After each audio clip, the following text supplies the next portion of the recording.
जी अस्सलाम वालेकुम dear students. माजरत, आप लोगों की पिछली मीटिंग क्लोज हुई और वो मैं रिकॉर्डिंग कन्वर्ट नहीं कर सका और वो वीडियो नहीं है। तो जिन बच्चों ने वो मीटिंग फिजिकली अटेंड नहीं की, अब वो उसको नहीं देख सकेंगे पोर्टल पे। चलें जी। जी बेटा बोले सभी आप। हाँ, आप मटेरियल की बात कर रही थी। मटेरियल जब रिसीव हुआ पहली एंट्री लिखें। वैसे मैंने ये एंट्रीज भी करवाई हुई हैं। लेट मी सी। अगर वो मिल जाए ना तो इजी हो जाता है समझना, और कोई नहीं। Accounting standards for NPO.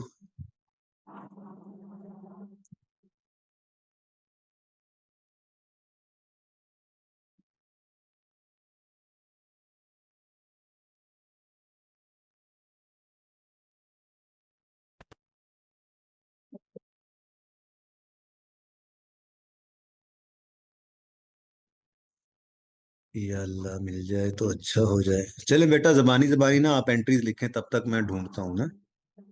आप एंट्रीज लिखें। Yes sir. लिखें पहली एंट्री, जब मटेरियल रिसीव हुआ तो रॉ मटेरियल इन्वेंट्री डेबिट। और ये चूंकि बिल्डिंग के लिए मटेरियल आया, तो बिल्डिंग जब कंप्लीट होगी तो ये तब इनकम बन सकता है, हालांकि मुफ्त में मिला है। तो आप एंट्री करोगे रॉ मटेरियल इन्वेंट्री डेबिट और building fund credit. Number 1 entry हो गई। दूसरी एंट्री लिखें। Yes sir.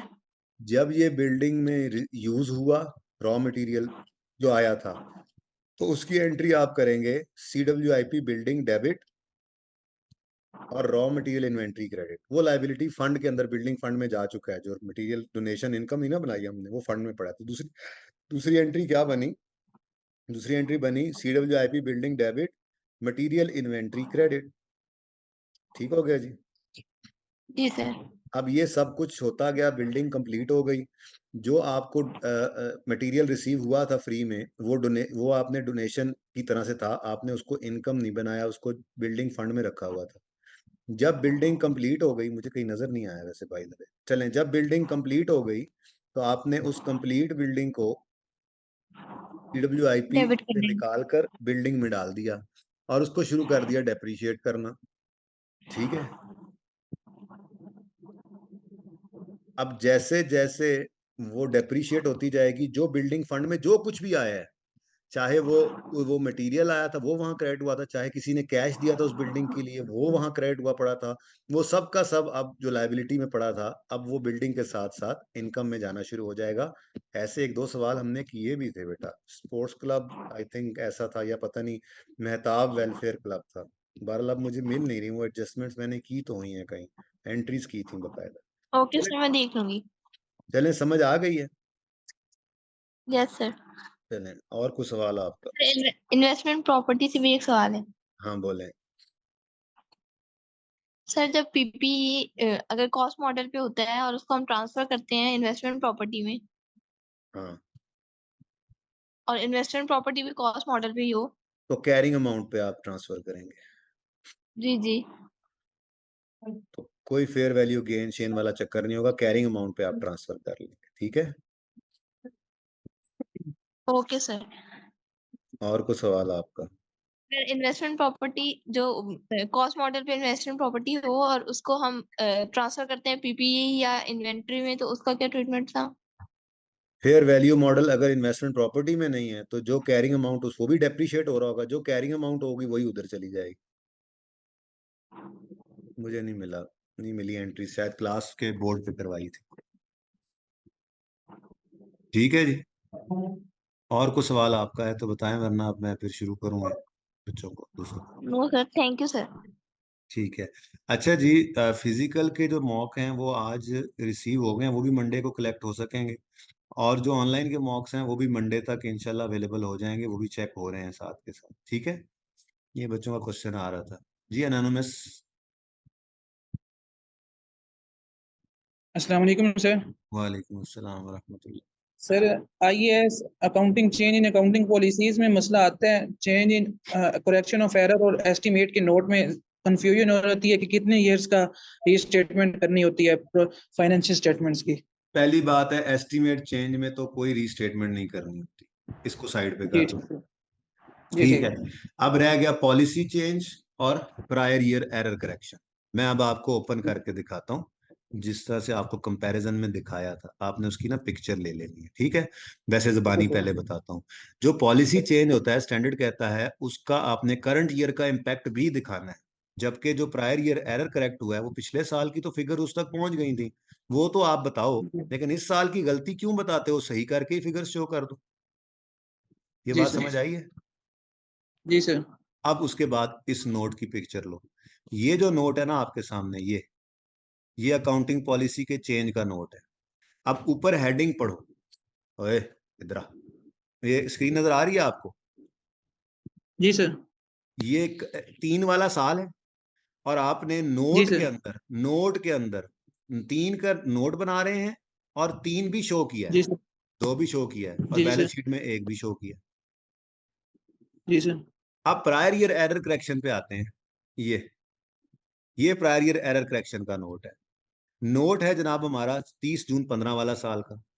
तो 30 जून 15 जी को सर। आपने नहीं करना शो, सिर्फ 14 जी को सर। करना। मैंने करके काटा था क्योंकि ताकि आपकी तरतीब ना, क्योंकि गलती है ना। सर अब इसलिए इस नहीं साल करते कि उस साल की हमारे पास होती है, अभी तक हमने दी नहीं होती है शेयर होल्डर्स को, इसलिए उस साल का नहीं करते। सही वाला बता देते हैं, लेकिन पॉलिसी चेंज एक ऐसी चीज है कि उसका इस साल का इम्पैक्ट भी यूजर को बताते हैं। जी सर। ठीक। ठीक है। अब इन दोनों की अगर आप एक इकट्ठी तस्वीर तो शायद ना आ सके, ये तो कुछ नजर ही नहीं आ रहा। आप पहले इसकी तस्वीर लो, वैसे ये क्लास में करवाया हुआ। इसकी पिक्चर लो जल्दी से। एक मिनट सर। ले लिए सर। अब आप इसकी पिक्टूरे लो।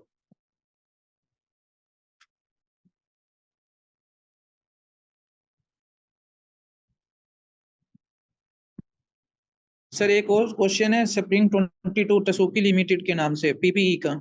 हाँ जी। सर उसमें ये चेंज इन एस्टिमेट हुआ है यूजफुल लाइफ का, तो उसमें ये नहीं समझ आई कि वो वाली उस दिन से जो न्यू लाइफ है 14 इयर्स, वो क्यों ली है, उसमें जो प्रीवियस ईयर गुजर गए हैं वो माइनस क्यों नहीं किए। एक मिनट यार, ये मैंने क्लास में ना सवाल कराया हुआ है, ये लो, ये देखो। हाँ अब बताओ। सर इसमें जनवरी यही है। जनवरी 2020 में रिमेनिंग लाइफ कितनी रह गई है? 9। 9। सर यही पॉइंट मतलब कि कंफ्यूजन का कि ये इस दिन ये रिमेनिंग लाइफ है या ये टोटल लाइफ है, और प्रीवियस ईयर्स जो गुजर गए हैं वो माइनस करने थे या नहीं करने थे। बेटा ये रिमेनिंग है, और ये मैंने आपको इन कंपैरिजन पढ़ाया था IS 8 वाले, आई थिंक वंडर लिमिटेड वाले सवाल के साथ। मैं वो भी ओपन करता हूँ साथ। मैं अपना होमवर्क पूरा किया है बेटा, मैं ਤੁਹਾਨੂੰ ਪੜਾਈਆਂ ਸਨ ਸਾਰੀਆਂ ਗੱਲਾਂ, ਦੱਸੋ ਨਾ ਹੁਣ।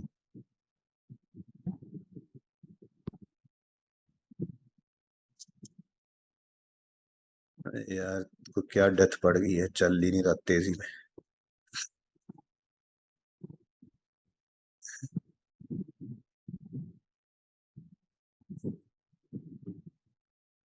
ये देखो, ये अब इस जुमले को पढ़ो। वो कहता है 1 जुलाई पर they reviewed the estimated useful life and revised it from 5 to 8। अब एस्टिमेटेड यूजफुल लाइफ कहते हैं ओरिजिनल लाइफ को, ओरिजिनल या टोटल। तो वो कहते हैं जी उन्होंने टोटल लाइफ को जी रिव्यू सर। किया है, और उस टोटल लाइफ को 5 से चेंज करके 8 कर दिया है, तो हमने रिमेनिंग लाइफ निकाली। ये समझ आता है? जी सर। अब आओ सूकी पे। इसमें उसने क्या लिखा है? Revised useful life. ये मैंने ऐसे ही कंपैरिजन में पढ़ाए थे। तो ये जी रिवाइज्ड सर यूजफुल अब लाइफ का समझ। मतलब ही क्या है? Remaining life. ये क्लास में ऐसे ही कराया था, तभी तो यहाँ निशान लगे हुए। ठीक है जी। जी सर। सर एक और क्वेश्चन है एनपीओ में। हाँ बोलो। सर उसमें ये कंफ्यूजन हो जाती है कि रिसीप्ट और पेमेंट शेड्यूल तो दिया होता है, लेकिन बैंक और कैश पेमेंट्स डिफरेंस होती हैं, तो फ्रॉड के केस में ये नहीं समझ आता कि फ्रॉड कैसे फाइंड करें। देखो बेटा, अगर तो रिसीट पेमेंट इकट्ठा बना हुआ है तो फिर उसी में से ही फ्रॉड निकल आएगा, कैश भी उसी में होता है। और अगर कैश और बैंक अलग अलग है और सवाल चुप है, तो आप खुद सोचो ना, बैंक से कैसे फ्रॉड हो सकता है? बैंक से तो आप चेक जी साइन सर। करेंगे तो ही पैसे निकलेंगे, तो फिर नहीं ज्यादा सर, वो ये प्रोबेबिलिटी। कंफ्यूजन इसमें होती है कि कौन सी पेमेंट कैश से हुई है, कौन सी पेमेंट बैंक से हुई है। बेटा वो एक आधे सवाल में ऐसा हुआ तो वो, वरना वो क्लियरली लिखता है कि ये कैश पेमेंट्स हैं, पैटी कैश, कैश पेमेंट्स, और बैंक की अलग होती हैं। बैंक का नॉर्मली वो लेजर बना देता है, बाकी वो क्लियरली बताता है। एक सवाल में ऐसा था कि उसने बैंक का बैलेंस दिया था और एक जगह पे पेमेंट्स सर। की थी और उसने नहीं बताया था कि ये पेमेंट्स कहाँ से हो रही है, तो हमने कहा था मुसीबत में ना जी। पड़ो, बैंक का ही अकाउंट बना लो, सिर्फ एक ही अकाउंट है। जी सर। तो कैश की या बैंक की यानी रिसीट पेमेंट टाइप हमने बना लिया। ठीक है जी सर। ठीक बेटा, है सर, और कोई नहीं। रिटर्न मैसेजेस करती जा रहे हो, अदनान सा होता तुम्हारी बारी आने वाली है। मैंने कहा रिटर्न मैसेज का मैं कोई जवाब नहीं दूँ। जी रिहा मोटिवेट करता हूँ एंड पे, जी उनमें साथ नीचे कर ले। सुमैया मीर आपका तो जी। पहले सवाल हो नहीं गया कि सीएमए में था? नहीं सर, वो सीएमए में था। बोलो। अस्सलाम वालेकुम। वालेकुम सलाम। अच्छा सर, मेरे ना इसमें काफी सारे क्वेश्चंस हैं FR1 के, लेकिन अब मेरा थोड़ा सा करेक्शन ऑफ एरर्स का इशू था कि उसमें कुछ मतलब मेन बातें हैं जो समझ नहीं आ रही थी। कुछ बोलते तो जाओ। सॉल्व हो गई थी बाद में, मतलब क्वेश्चन मैंने लिखे हुए थे लेकिन आहिस्ता आहिस्ता खुद ही सॉल्व हो जाते हैं।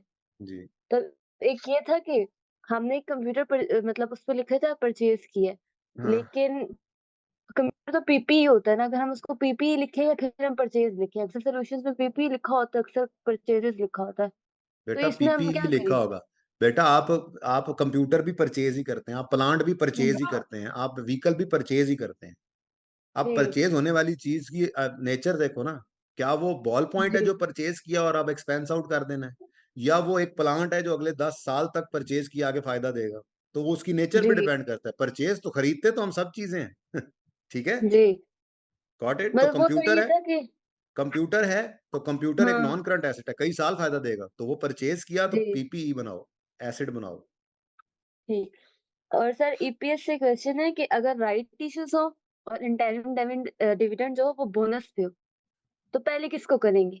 बेटा डेट के साथ देखना पड़ेगा। डिविडेंड नॉर्मली फाइनल पहले 2-3 महीने में हो जाता है, कई सवालों में डिस्कस किया जी था मैंने।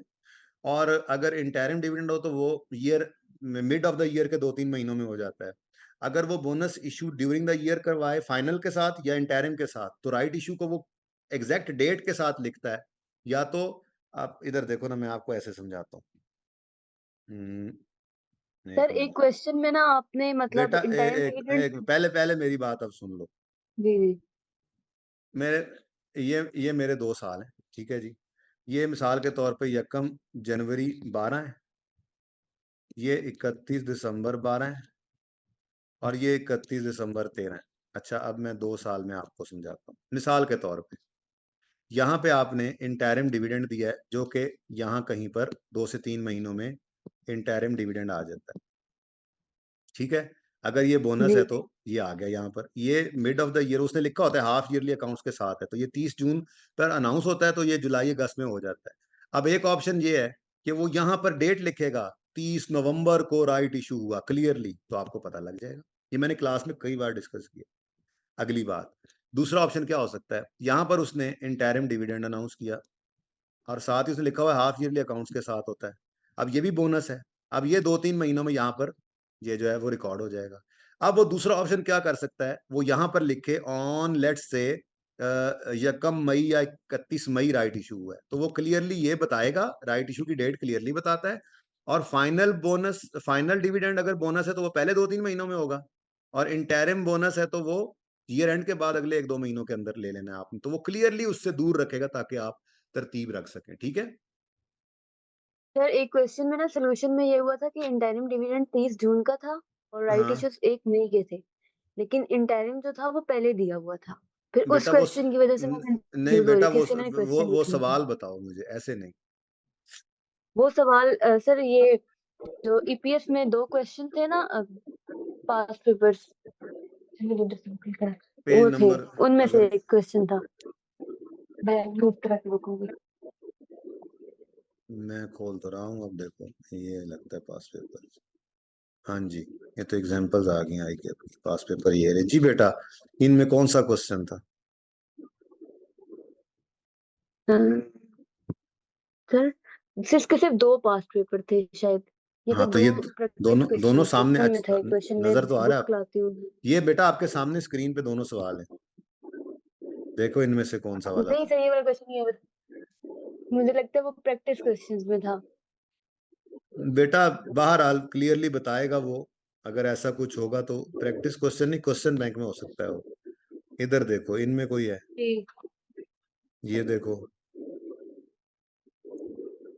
Question bank 1 2 3,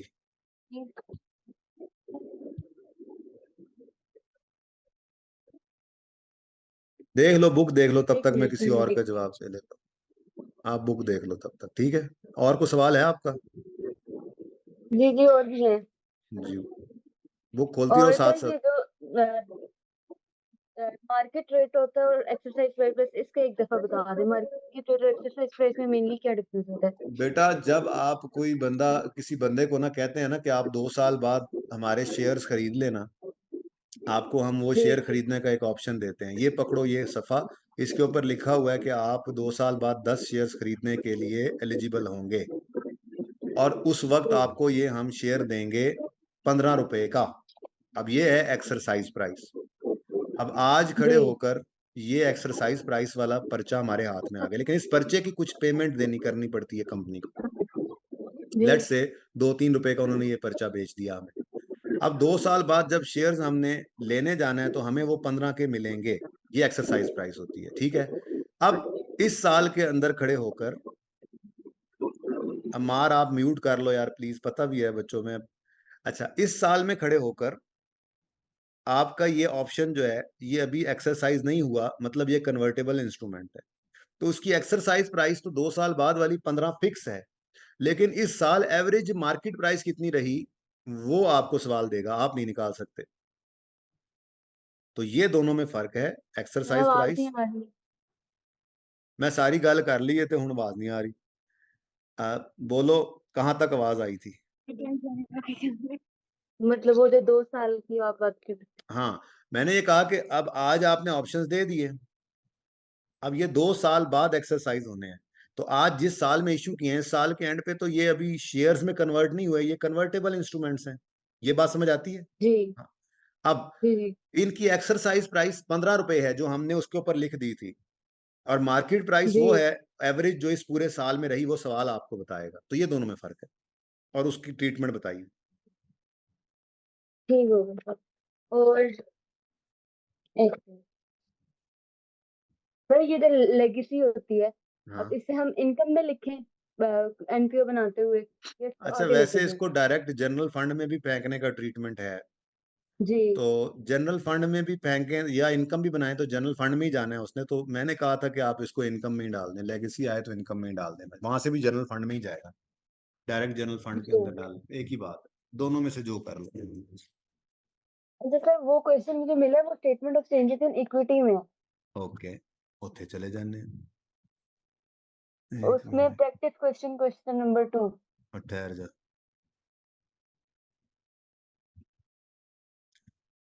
practice question number 2 मैंने क्लास में कराया हुआ है, शर्म आती है आपको ये सर सवाल वो करते हो? सोल्यूशन में भी यही था कि इंटरिम डिविडेंड पहले है।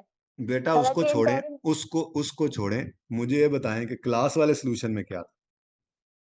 मुझे क्लास वाला क्लास, सोल्यूशन यही सेम था जो आप जैसे आपने करवाया ना, ये इस वाले से भी सेम है, बिल्कुल दोनों सेम थे। अच्छा, अच्छा, अब इधर देखो कौन सा क्वेश्चन है, ये तो क्वेश्चन बैंक है, पेज नंबर बताओ मुझे। Question number 2।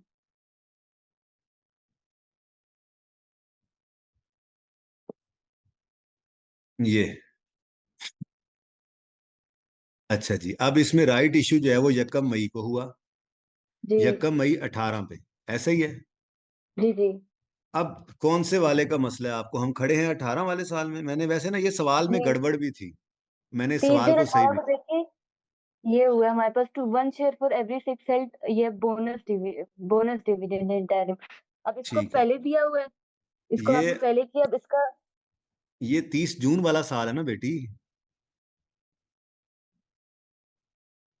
30 जून अच्छा वाले साल का हाफ ईयर 31 दिसंबर पे हुआ होगा।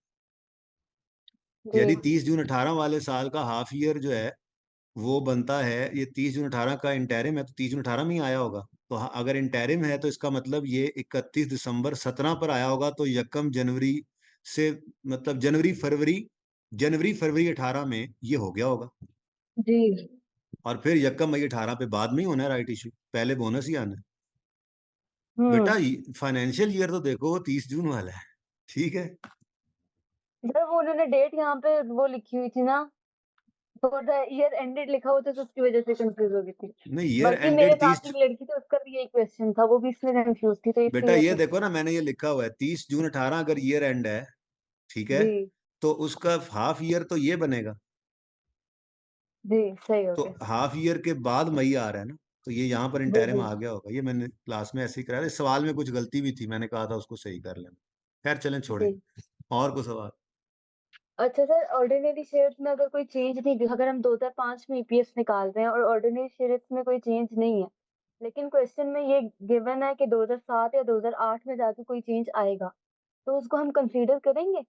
देखें बेटा, इतना दूर का तो नहीं बताता, मैक्सिमम ये कर सकता है कि 2005 में खड़े हैं तो 6 में कहे, यानी 5 का final dividend, Hasan Talib mike off करें, 5 का फाइनल डिविडेंड क्योंकि 6 में मिलना है, तो वो आपको जी पता होता है, इससे आगे नहीं जाएगा। अब 5 में खड़े होकर अगर 6 के अंदर 6 के अंदर बोनस इशू हो रहा है फाइनल डिविडेंड, तो उसका आपने इम्पैक्ट 5 में भी लेना है। ऐसा एक सवाल भी किया था हमने क्वेश्चन बैंक का, लेकिन मैंने आपको ये भी कहा था कि ये टेस्ट करना नहीं चाहिए इसको, क्योंकि ये IS 8 का कॉन्सेप्ट है और IS 8 आपका FAR 2 में। ठीक है। और आईएस 8 एफआर 1 में, oh IS sorry, IS 10, IS I am 10 sorry, I am sorry. हाँ। और सर ये एक ये डाइल्यूटिव और एंटी डाइल्यूटिव शेयर्स की मुझे समझ नहीं आ रही थी। बेटा डाइल्यूटिव का मतलब ये होता है वो इंस्ट्रूमेंट जो EPS को नीचे लेके जा रहा है, और जब वो EPS जी के टेबल के अंदर अगली EPS ऊपर आ जाती थी तो हम उसको छोड़ देते थे और पिछली को ही हम कहते थे कि बस यही तक डाइल्यूट होना है। तो जो उस डाइल्यूटेड वाले लेवल से अगला इंस्ट्रूमेंट होता है ना, जो उसको उल्टा बढ़ाने लग जाता है, उसको एंटी डाइल्यूटिव जी कहते सही, मतलब सर कुछ क्वेश्चन में ऐसा हुआ था ना कि उन्होंने अगली ईपीएस निकाली नहीं थी और बोला हुआ था कि ये एंटी डाइल्यूटिव है, हैं। तो तो जरूरत नहीं है इसलिए फिर, मुझे समझ सही है, जरूरत ठीक नहीं। है, समझ आ गई। और बस सर हो गए ठीक है, क्वेश्चन। और ओके, सर हाथ अब नीचे। एक ये है कि अब मैं ये है कि मेरी मतलब रिवीजन ऑलमोस्ट सेम है की भी, और R1 की ये है कि एनपीओस मेरा बस रहता है, उसकी मैंने रिवीजन नहीं की, उसकी मैं एक दिन पूरा उसको दूंगी अभी। तो इनकी जब रिवीजन कंप्लीट कर लूँ तो लास्ट डे पे बैठ के, मतलब एक सिटिंग में बैठ के, जैसे 3 घंटे की सिटिंग बना के 2 या 3 पास पेपर बंदा सॉल्व कर ले, बेटा तो उसका सही टाइम रहेगा? मेरे हिसाब से तो गुजर गया है। अगर आपने बहुत अच्छी रिवीजन कर ली हैं तो फिर ऐसा काम कर लेना, पर वो पेपर सिलेक्ट करना जिसके सारे सवाल आपने किए हों, यहाँ पे सिर्फ टाइम मैनेजमेंट सीखनी है आपने। तो अगर ये जी रिस्क लेना है तो ऐसे करना। बाकी मेरा मशवरा ये है कि मतलब अगर एक दिन NPO पे लगाओ और फिर CMA पे जी शुरू हो जाओ, CMA का पेपर दे के फिर R1 पे शुरू हो। और पेपर्स अब ना करें, थोड़ा टाइम गुजर गया है इसका ना, पहली रिवीजन के बाद कर लेना चाहिए था मॉक के साथ साथ। बहरहाल अगर करना चाहें, कॉन्फिडेंट हो, तो फिर ऐसा पेपर सिलेक्ट करें जिसके सारे सवाल आपने क्लास में किए हुए हैं।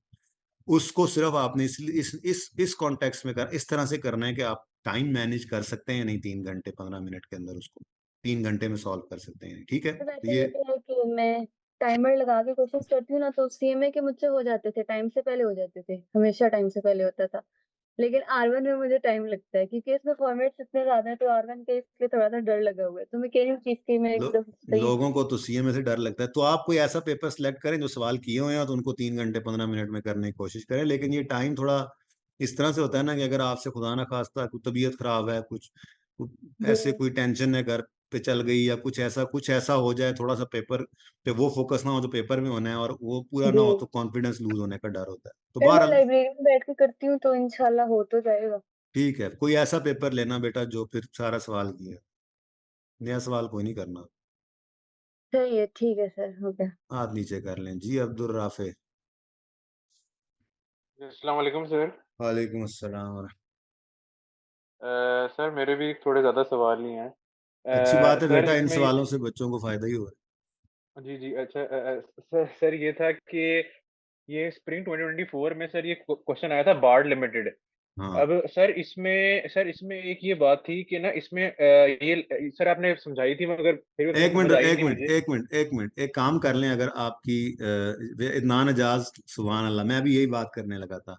मैं, अगर आप थोड़ा सा वेट कर लो और किसी का एक एक सवाल है तो मैं उनको पहले ले लूं आराम से, फिर आपके सवालों का जवाब, अगर आप थोड़ा सा मुझे अलाउ करो, क्योंकि अच्छा बहरहाल ठीक है बारी सर, तो ठीक। आपकी है। ठीक है, जिसका एक सवाल है आप वो बोलना शुरू करें, तरतीब वही हो।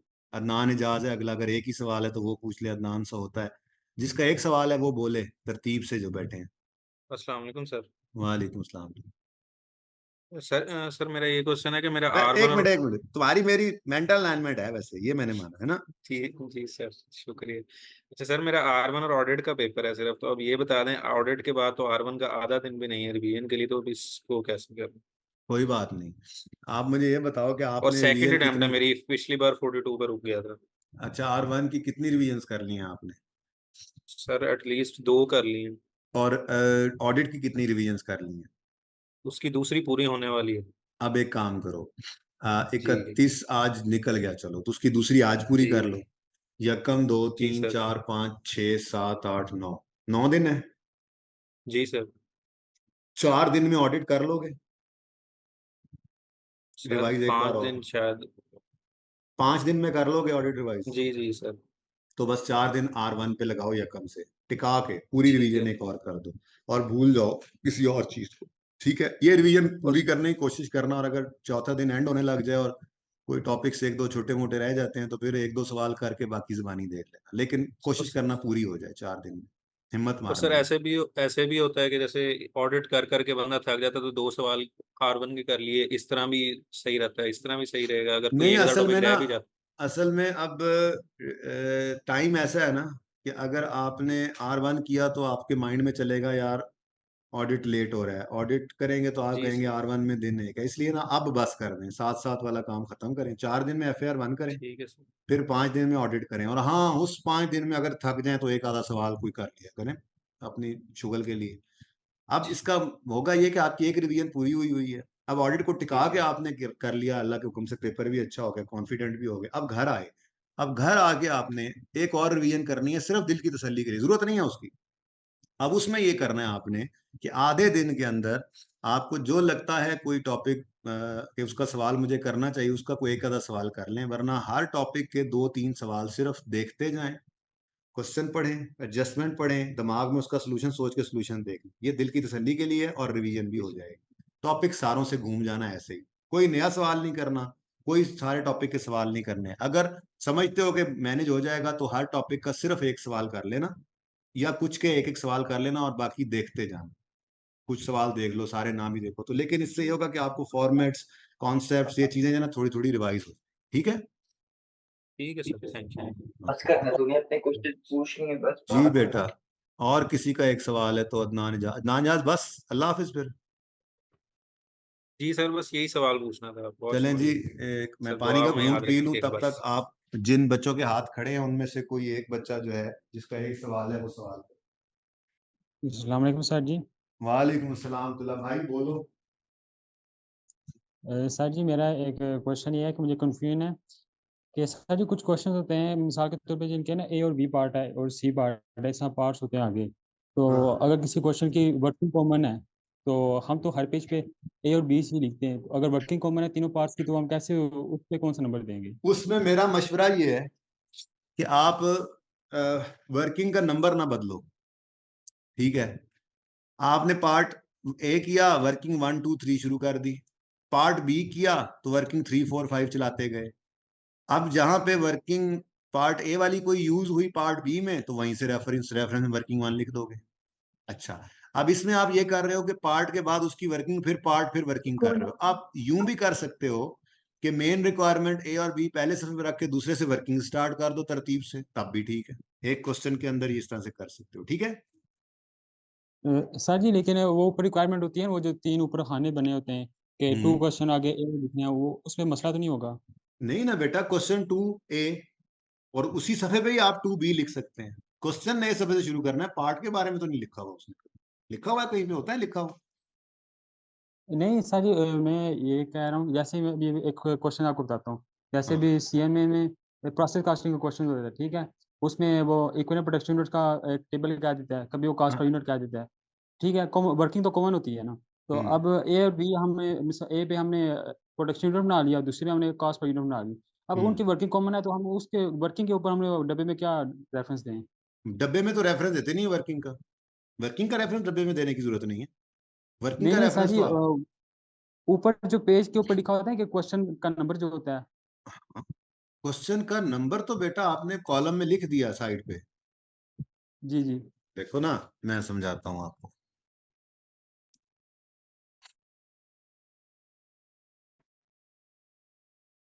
ये बना हुआ है जी, 3 कॉलम होते हैं। जी सर 3 होते हैं, ए बी अब सी जी। आपने लिखा क्वेश्चन नंबर, यहाँ पे क्वेश्चन नंबर लिखा हुआ है, ठीक है, पार्ट लिखा हुआ है, आपने लिखा क्वेश्चन नंबर 2 पार्ट ए, ठीक है। ठीक हो गया। अब आपने इसको सॉल्व करना शुरू कर दिया, यहाँ पे आ गई वर्किंग 1, ठीक है, करते जा रहे हो वर्किंग 2, फिर आगे यहाँ पे आपने 2b शुरू कर दिया, ठीक है।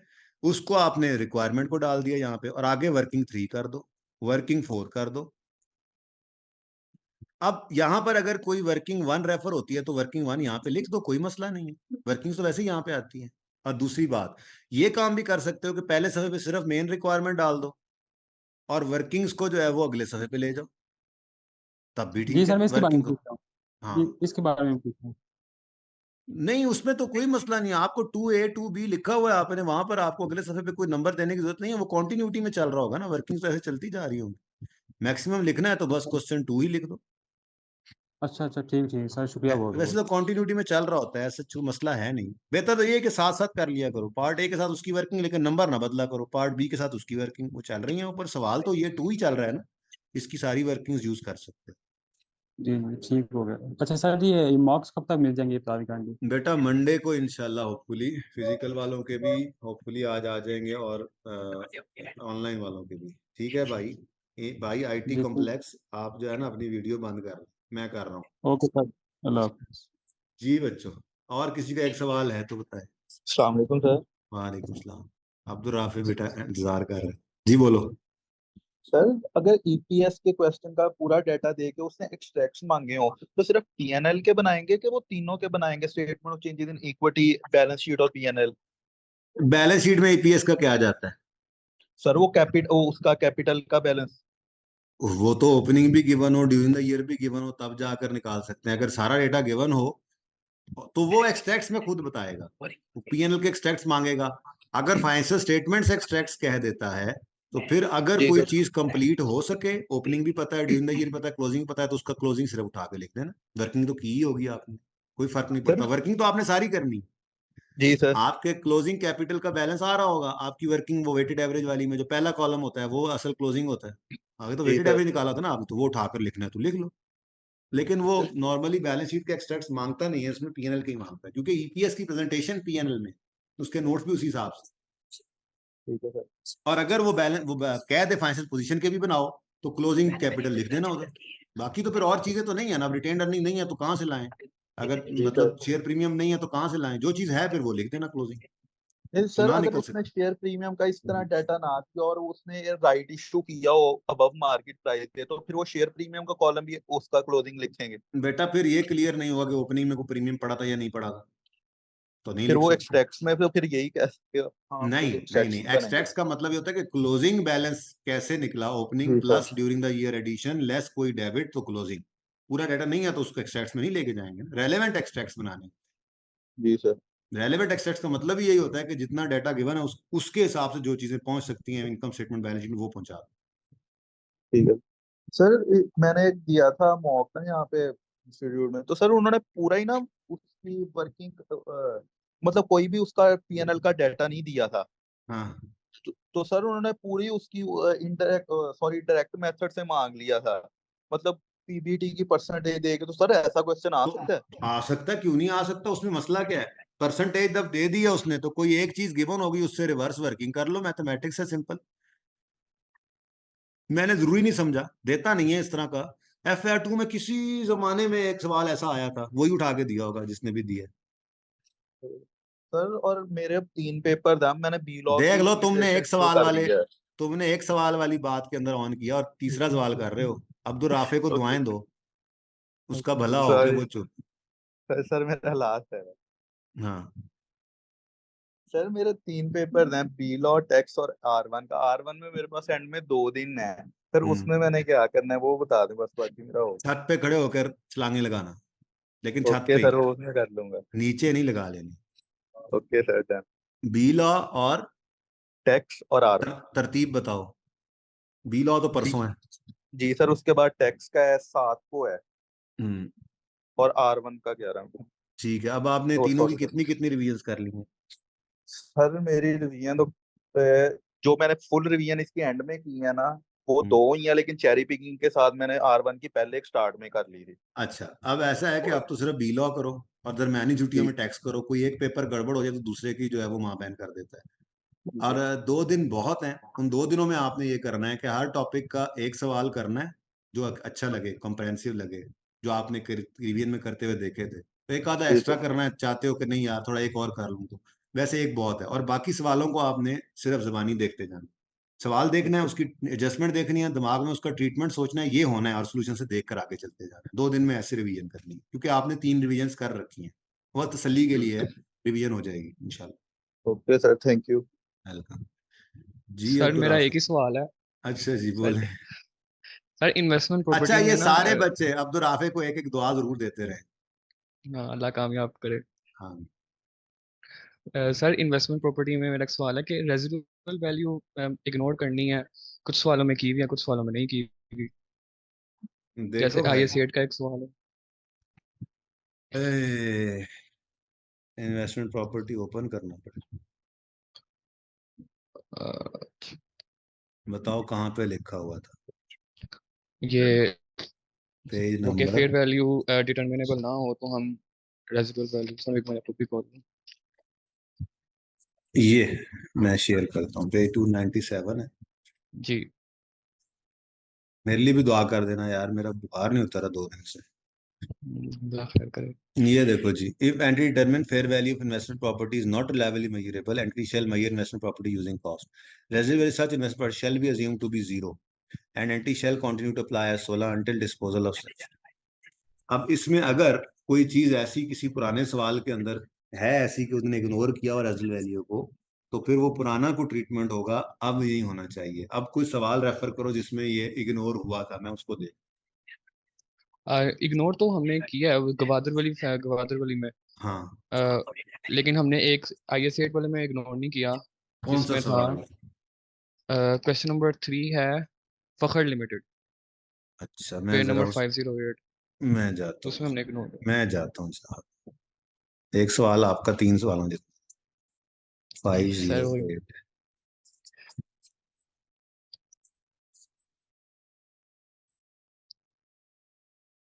लें जी।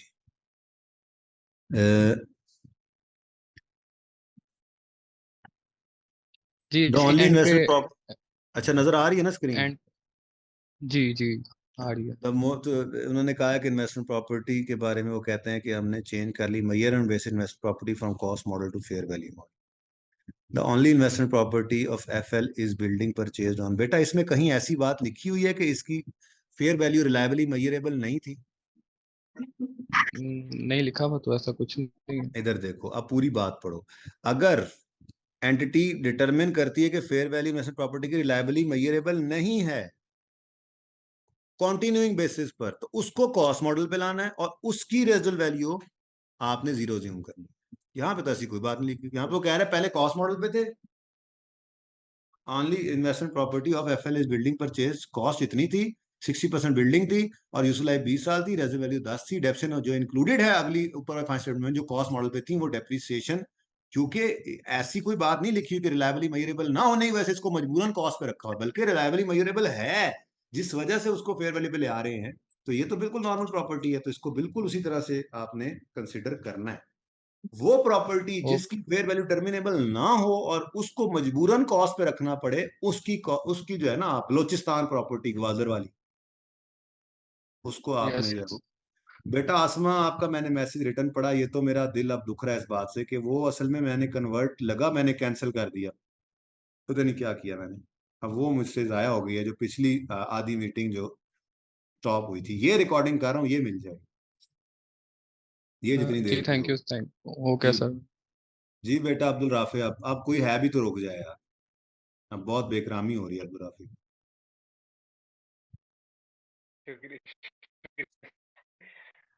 जैसा कि मेरा सवाल था, ये बार्ड में आया है सर, इसमें ये था कि इसमें करेक्शन ऑफ एरर्स में ये बोला हुआ था कि BL had decided to adopt revaluation model 1 जनवरी 2023 से, मगर ये हमने अकाउंट फॉर नहीं की हुई थी फाइनेंशियल स्टेटमेंट्स में। तो सर इसमें जी ना ये था कि लैंड की हमें WDV गिवन थी हाँ स्टार्ट ऑफ द ईयर पे, ठीक है, और उसी दिन रीवैल्यूड अमाउंट भी गिवन थी। हाँ तो सर एंड पे ये लिखा हुआ था कि 1 नवंबर को उसी साल में हमने लैंड बेच दी 40%, हाँ तो अब ये इसमें करेक्शन ऑफ एरर में ये आ रहा था कि आपने ये कहा था कि उसने क्लियरली बताया हुआ नहीं है कि कितनी कितनी प्राइस पे उसने बेची है ये लैंड। मतलब हमें नहीं पता, हमें अज्यूम ही करना पड़ेगा कि उसने कॉस्ट भी बेच दी होगी, जो कैरिंग अमाउंट पे उसी पे बेच दी होगी, क्योंकि रीवैल्यूड अमाउंट थी उसकी जो होनी चाहिए थी, क्योंकि रिवैल्यू करना था ना बिल्डिंग को, नहीं किया सर। तो वो तो 1250 की सर वो आ रही थी रिवैल्यूड अमाउंट, और 1000 की उसकी WDV थी। तो हमने जो उसकी डिस्पोजल रिकॉर्ड की होगी वो की होगी 1000 इंटू 40%, हाँ और जी। होनी चाहिए थी 1250 इंटू 40%। लेकिन तो जो सर उसने इसमें जो उसने जी किया जी जी हुआ है वो क्या है? जी जी वो यही है ना, 1000 इंटू 40% ना, उसने रिवैल्यूशन ही नहीं रिकॉर्ड की। हाँ तो सर हाँ, उसमें करेक्शन आ रहा था गेन का, उसमें हमने 100 माइनस कर रहे थे हम नीचे, ठीक है, उसकी इसमें वजह 1000 इंटू उसकी जी जी जी सर उसकी वजह है ना बेटा, कि आपने बुक वैल्यू को किताबों से निकाला, लेकिन आनी तो जो है वो फेयर वैल्यू थी ना, उसकी अमाउंट गिवन थी कि 40% बेचा है, वो कितने का बेचा है। नहीं नहीं नहीं सर, नहीं गिवन थी, यही तो बात है, नहीं गिवन थी। अच्छा ठीक है, मैंने ये सवाल क्लास में करवाया यार, टेस्ट में दिया था और पूरा ये सर सॉल्व किया। आपने करवाया, तो सर आपने उस वक्त भी यही कहा था कि उसने ना बताया हुआ नहीं है कि कितनी की बेची है, ये हमें खुद ही अज्यूम करना पड़ेगा कि वो 400 की मिट गई, मतलब खत्म हो गई, डिस्पोज ऑफ कर दी बिल्डिंग 400 की, 1000 इंटू 40%, और होनी चाहिए थी 1250 इंटू 40%, तो 100 का हम्म फर्क आ रहा है 400। हम्म तो सर इसी तरह उन्होंने आईकैप ने भी सोल्यूशन में किया हुआ, तो मगर ये समझ नहीं आ रही थी कि कैसे हम ये अज्यूम कर सकते हैं कि वो बिल्डिंग 1000 की बिक गई होगी, कोई इस पर डिस्पोजल कॉस्ट नहीं लगी है, कुछ भी नहीं हुआ। तो वो अब मतलब नहीं समझ बताएगा तो क्या क्या फिगर कोई अज्यूम कर लें वैसे ही, मतलब हाँ मजबूरी है ना, सवाल के अंदर कमजोरी हाँ, थी। कोई यस सर बात यस अगर सर। नहीं बताई हुई तो फिर खुद से कैसे कोई फिगर, ऐसे 10 रुपए अज्यूम कर लेते हैं, 100 रुपए अज्यूम कर लेते हैं। इससे बेहतर जी यही जी नहीं है कि ये अज्यूम करें कि ये जो वही, फिगर गिवन है उसी पे बेची होगी। अब सवाल के अंदर कमी थी, सूली तौर पे ये नहीं होना चाहिए। जी जी जी सर, सर ये ठीक हो गया। और उसके बाद सर ये ना 2023 ऑटम में ना सर ये एक एडजस्टमेंट आई हुई थी स्टेटमेंट ऑफ कैश फ्लोज में, कि tax charge for the year amounted to ₹750 million at 30% of profit before tax.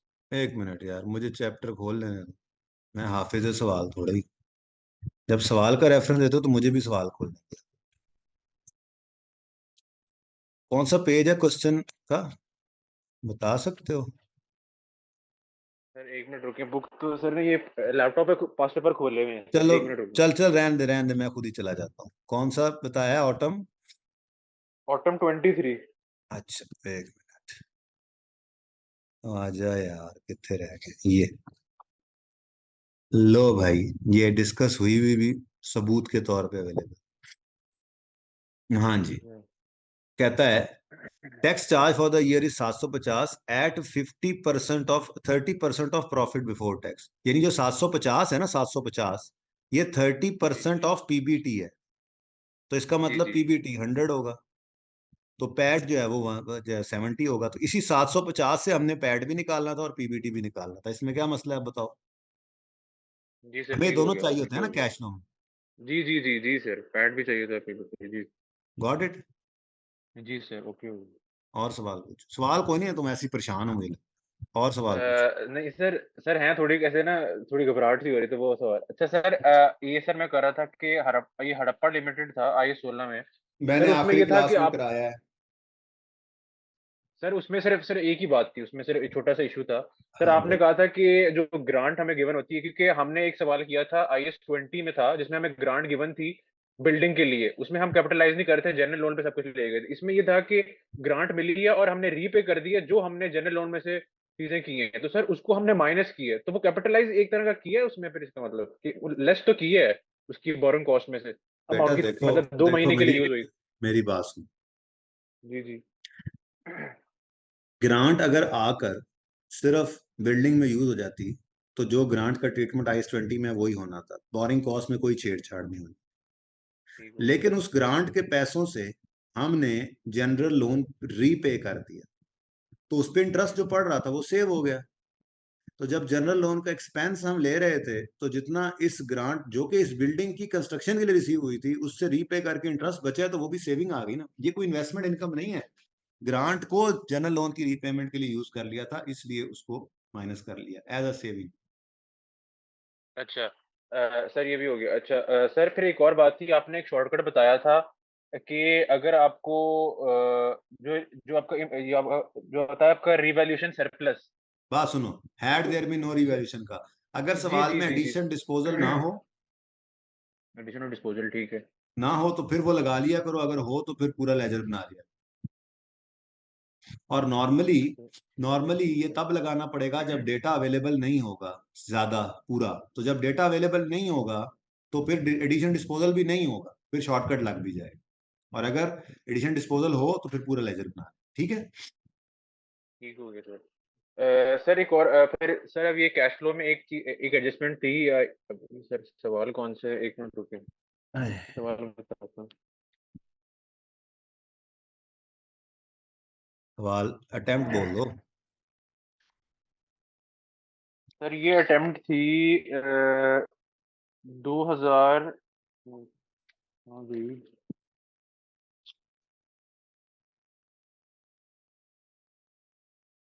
Sir 2021 की अटेम्प्ट, ऑटम 2021। हाँ जी, मेरे सर सामने। इसमें आया हुआ था कि लिखा हुआ इंश्योरेंस क्लेम वाली सर एडजस्टमेंट थी। इस insurance claim was related to plant and machinery destroyed in April 2020। तो ये आपके पास स्टेटमेंट ऑफ फाइनेंशियल पोजीशन में ना आपके पास इंश्योरेंस क्लेम आ रही थी 2020 में। तो सर ये 2021 में शो नहीं हो रही, तो आपने बस कहा था कि इसको बस शो कर दो, ये आपको कैश रिसीव हो गया। तो सर ये आपको रिसीवेबल में नहीं आना चाहिए था, इंश्योरेंस क्लेम रिसीवेबल में पड़ी होनी चाहिए थी, वहां भी माइनस करते हैं बेटा या बस। ओपनिंग नहीं बेटा, वो क्या ये किसी के अंदर पड़ा हुआ है, इसमें शामिल है? अच्छा, इसमें शामिल है या इसमें शामिल है? नहीं नहीं नहीं मुंह सर, ये मुंह के ऊपर पड़ा हुआ है, यस सर, ये देखिए ना 30, हाँ हाँ हाँ जी जी जी ठीक है ना, मुंह पे पड़ा हुआ है, किसी के अंदर नहीं छुपा हुआ कि उसमें से जी जी जी। निकालना पड़ता है। अच्छा अगर अच्छा होता अच्छा, तो निकालते। ठीक है ठीक अगर ये ट्रेड रिसीवल में छुपा होता ठीक या एडवांस सप्लायर में छुपा होता या किसी और चीज में छुपा होता तो फिर उसको निकालते। ठीक हो गया ठीक हो गया। सर इसमें एक और बात थी कि स्टेटमेंट ऑफ कैश फ्लोज में कि सर अगर वो प्रोविजन आपको देता है सवाल में, तो आपको फिर वो करना है कि ग्रॉस और नेट, या फिर ना करें, क्योंकि मेरा सर मशवरा दोनों है कि ट्रीटमेंट्स आई के आपने क्या कर। हाँ, लेकिन मेरा मशवरा है कि कर लिया करो, क्योंकि आईकेएप अपने हर सोल्यूशन में करता है, तो कोई एक आधा नंबर ना लूज हो।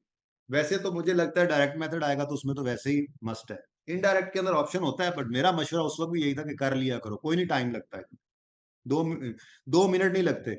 लेकिन आईकेएप के हर सोल्यूशन में ये होता है, तो जब होता है तो फिर ये ना हो कि उसने कोई एक आधा नंबर रखा हो तो लूज ना हो। वैसे होना नहीं चाहिए, उसूली तौर पे नेट कर सकते हैं, ये अल्टरनेटिव है। जी सर।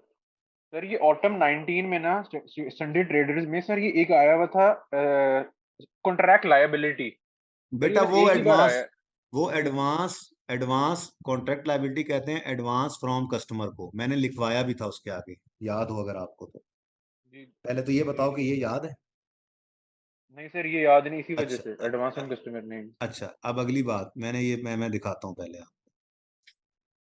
असल में सबूत के साथ जब जिरा होती है ना तो मजा आता है। वैसे वैसे केड़ी अटेम्प्ट सी, ऑटम 19 ये सर है। ऑटम हाँ, अब 19 ये देखो, क्या पूछा था आपने अभी? हाँ, सर नहीं कॉन्ट्रैक्ट भाई, लायबिलिटी। नहीं भाई, यहाँ पर तो मैंने चेंज कर दिया है, ये मैंने बुक में ही चेंज कर दिया, आप पुरानी बुक यूज कर रहे हो, ये इस तजर्बे यस से सर, एक साबित है। अटेम्प्ट पुराना है। अच्छा, पिछली जी अटैम्प्ट में जी मैंने जी ये लिखवा दिया था एडवांस फ्रॉम कस्टमर ब्रैकेट में। असल में ना मामला पता है क्या है, कॉन्ट्रैक्ट लायबिलिटी एक नया लफ्ज है एडवांस फ्रॉम कस्टमर के लिए, जो आईएफआरएस 15 ने इंट्रोड्यूस करवाया। अब जिस अटेम्प्ट का ये सवाल है संडे ट्रेडर्स, उस अटेम्प्ट के अंदर आईएफआरएस 15 एफएआर 1 के सिलेबस में था। तो एडवांस फ्रॉम कस्टमर अच्छा लिखने के बजाय कॉन्ट्रैक्ट लायबिलिटी लिख सकता था, वो राइट पे था। हमें पता होना चाहिए था आईएफआरएस 15 पढ़ने के बाद कि ये एक लायबिलिटी होती है। लायबिलिटी में नजर आ रहा है contract liability advance from customer को कहते हैं, ठीक है। जी जी अब चूंकि आईएफआरएस 15 एफआर 2 में चला गया है, तो अब ये लफ्ज नहीं लिख सकता आपका, तो एडवांस फ्रॉम कस्टमर इसलिए मैंने कटवा के लिखवा दिया था और इस बुक में मैंने चेंज किया। जी सर, ठीक हो गया। सर इसके बाद सर एक एक बात थी, आईएस 8 की एक लाइन लिखी हुई थी कि सर अगर आप बेटर रिप्रेजेंटेशन के लिए रिवैल्यूएशन मॉडल से कॉस्ट मॉडल या कॉस्ट मॉडल से रिवैल्यूएशन मॉडल में जाते हो, तो वो आपकी आईएस 8 के अंडर ट्रीट नहीं होगा, वो आईएस 16 के अंदर होगा। इस तरह की सर एक लाइन लिखी हुई है आईएस 8 में। तो सर ये बिल्कुल, क्या है, मतलब ये। इसका मतलब ये है कि बेटा जब आप कॉस्ट मॉडल से एसेट को रीवैल्यू करते थे आईएस 16 में, तो क्या जी आप जी चेंज इन पॉलिसी का नोट बनाते थे? नहीं क्या फिगर्स को रीस्टेट करते थे? नहीं। तो बस यही मतलब है उसका कि आईएस 8 की तरह से ट्रीट नहीं करना, आईएस 16 में जैसे करते थे वही कर, है तो चेंज इन पॉलिसी, अच्छा, लेकिन ठीक है नॉट ठीक है। Treated under IS 16, IS 8, it is treated under IS 16।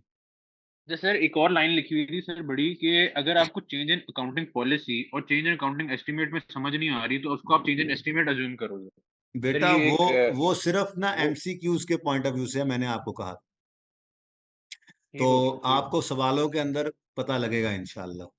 ये ठीक प्रैक्टिकल है लाइफ के लिए आपके लिए टिप है। जी सर।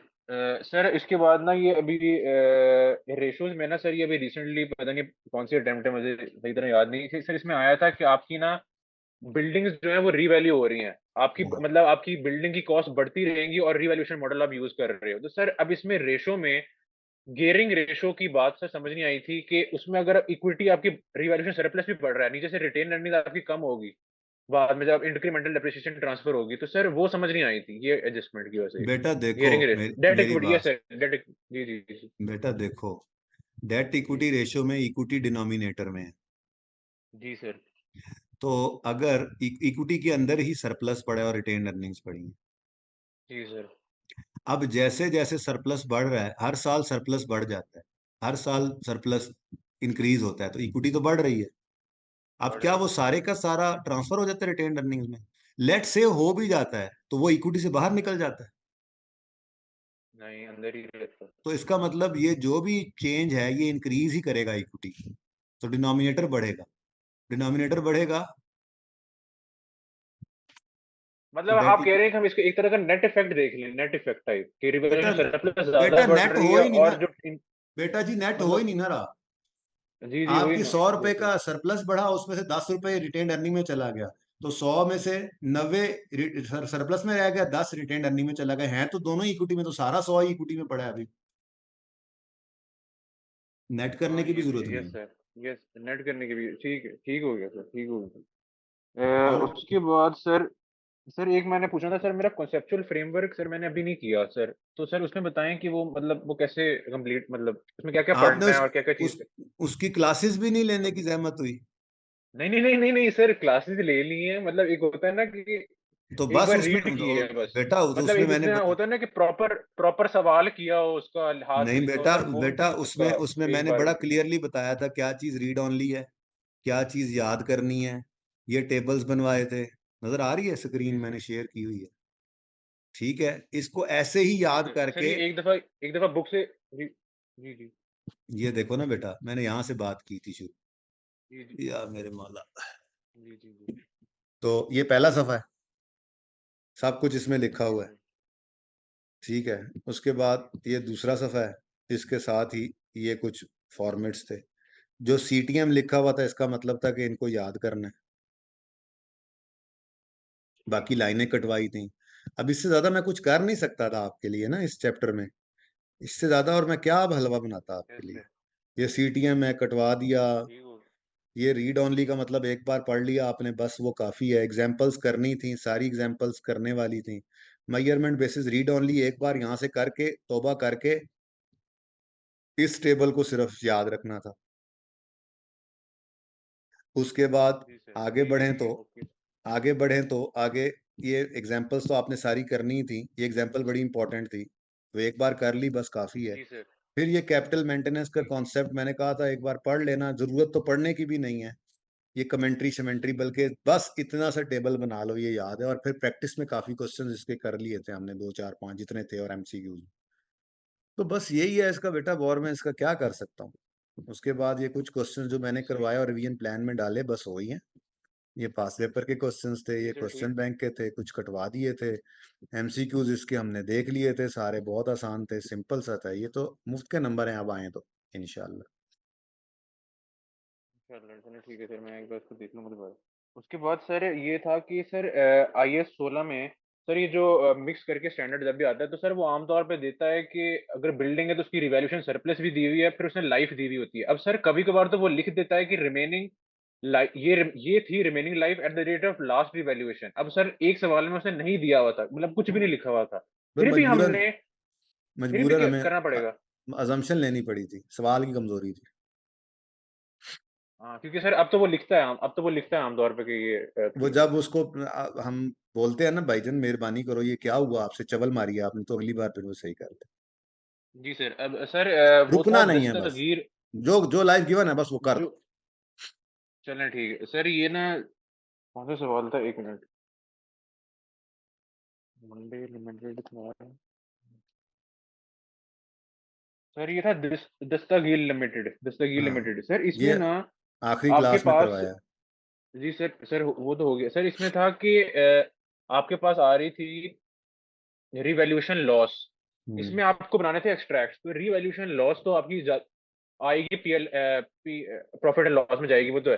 फिर सर रिवर्सल जो उसकी हम रिवर्स कर रहे थे, वो भी सोल्यूशन में प्रॉफिट एंड लॉस में ही उसको रिवर्स भी कर रहे हैं, तो सर वो उधर ही रिवर्स होती है या फिर? बेटा मुझे बताओ, वर्किंग जब हम करते हैं, एक मिनट, मुझे अल्लाह करे मैंने वर्किंग यहाँ पे की हूँ दस्तगीर की। नहीं, सारा कुछ पर्चे पे किया था, या शायद मुझे लगता है सारा बोर्ड पे किया था। खैर चले बेटा, देखो रीवैल्यूएशन की वर्किंग ना इस तरह से होती है। Date, description, asset, revaluation surplus, profit and loss. अब मिसाल के तौर पे यहाँ पर रीवैल्यूएशन सरप्लस आया 50 रुपए का, और इधर 30 रुपए का लॉस अभी भी पड़ा था, तो ये 30 का लॉस पहले खाएगा और 20 का सरप्लस जाएगा। अब ये पीएनएल हिट हुआ या नहीं हुआ 30 से? हुआ हिट हुआ तो है। ये पीएनएल की हिट ही पीएनएल में ही जाएगी ना, ओसीआई में सिर्फ 20 जाएगा जो रिवेल सरप्लस में चला जाएगा। ठीक हो गया, ठीक हो गया। पीएनएल को देखो, पीएनएल को देखो, ये पीएनएल बना हुआ है, लॉस रिकॉर्ड हो रहा है तो लॉस एक्सपेंस, लॉस रिवर्स हो रहा है तो लाइक इनकम। ठीक हो गया सर, ओके हो गया। सर ये ना 2023 स्प्रिंग में ये सवाल आया था, statement of change in equity और आईएस 8 का इकट्ठा। अब सर इसमें ना इरिडीमेबल प्रेफरेंस शेयर्स भी गिवन थे, जो ऑर्डिनरी शेयर कैपिटल हमने इशू किया था। तो सर इस सवाल में तो ये था कि उसने क्लियरली लिख दिया कि जब आपका इंटरिम डिविडेंड या पता नहीं बोनस शेयर इशू होंगे, वो सारा सारा शेयर कैपिटल आपने लेना है, उसके उसके ऊपर परसेंटेज लगानी है। तो सर अगर वो ये ना लिखता ये चीज, तो फिर अगर वो भी ये हम वो अगर वो ना लिखता फिर ना, क्या? तो हमें जी ये जी देखना पड़ना था कि ये इरिडीमेबल प्रेफरेंस शेयर्स क्यूमुलेटिव हैं या नॉन क्यूमुलेटिव। अगर अच्छा क्यूमुलेटिव होते तो फिर इसका एक फिक्स अमाउंट जैसे होती वो हमें रिकॉर्ड करनी पड़ती, और अगर नॉन क्यूमुलेटिव तो ना करते। एक मिनट सर, मैं इस क्वेश्चन पे जाता हूँ, फिर एक फिर वो जो है ना, उसको बताना पड़ना था नॉन क्यूमुलेटिव के केस में कि ये प्रेफरेंस शेयर्स हैं, या जैसे अब यहाँ पे क्लियरली लिखा हुआ नहीं था, तो मतलब ये क्यूमुलेटिव नहीं है, तो नहीं है तो फिर उसको बताना पड़ा कि ये इसके ऊपर भी डिविडेंड देना है, इस पे भी अच्छा, अनाउंस किया। ओके, ठीक हो गया, ठीक हो गया। उसके बाद सर सर ये एक एडजस्टमेंट है गनू गनू कैश गनू कैश में। हाँ जी। सर इसमें ना ये थी एक थोड़ा मसला कर रही थी, एडजस्टमेंट नंबर 3 वाली। सर ये इन्वेस्टमेंट प्रॉपर्टी की, कि जीएल अच्छा ने ना एक्वायर किया था comprising of 3 similar rooms at a total cost of ₹900 million on 1 अक्टूबर। ये वाली सर ये एडजस्टमेंट ना थोड़ी सी अभी समझ। ज्यादती कर रहे हो तुम आज मेरे साथ, मैं बता दूं मैं सर बीमार ये भी हूँ और सर तुम इसमें मुझे सर दुख बस दे रहे जरा सी इसमें जरा सा मसला है सर। हो। ये देखो, एमएल ने वेयर हाउस लिया था 300 मिलियन का और इमीडिएटली उसको रेंट पे दे दिया, इन्वेस्टमेंट प्रॉपर्टी है, ठीक है। जी सर। ये पुरानी बात है, हम इस वक्त खड़े हैं 2000, इस साल में 2022 में। बेटा बस इसके बाद आपका सवाल लेता हूँ, सिंगल वालों की फिर बारी आएगी। अब ये भाई को जरा कर लें एक बार आप फ्री। अच्छा, हम खड़े हैं 2022 में,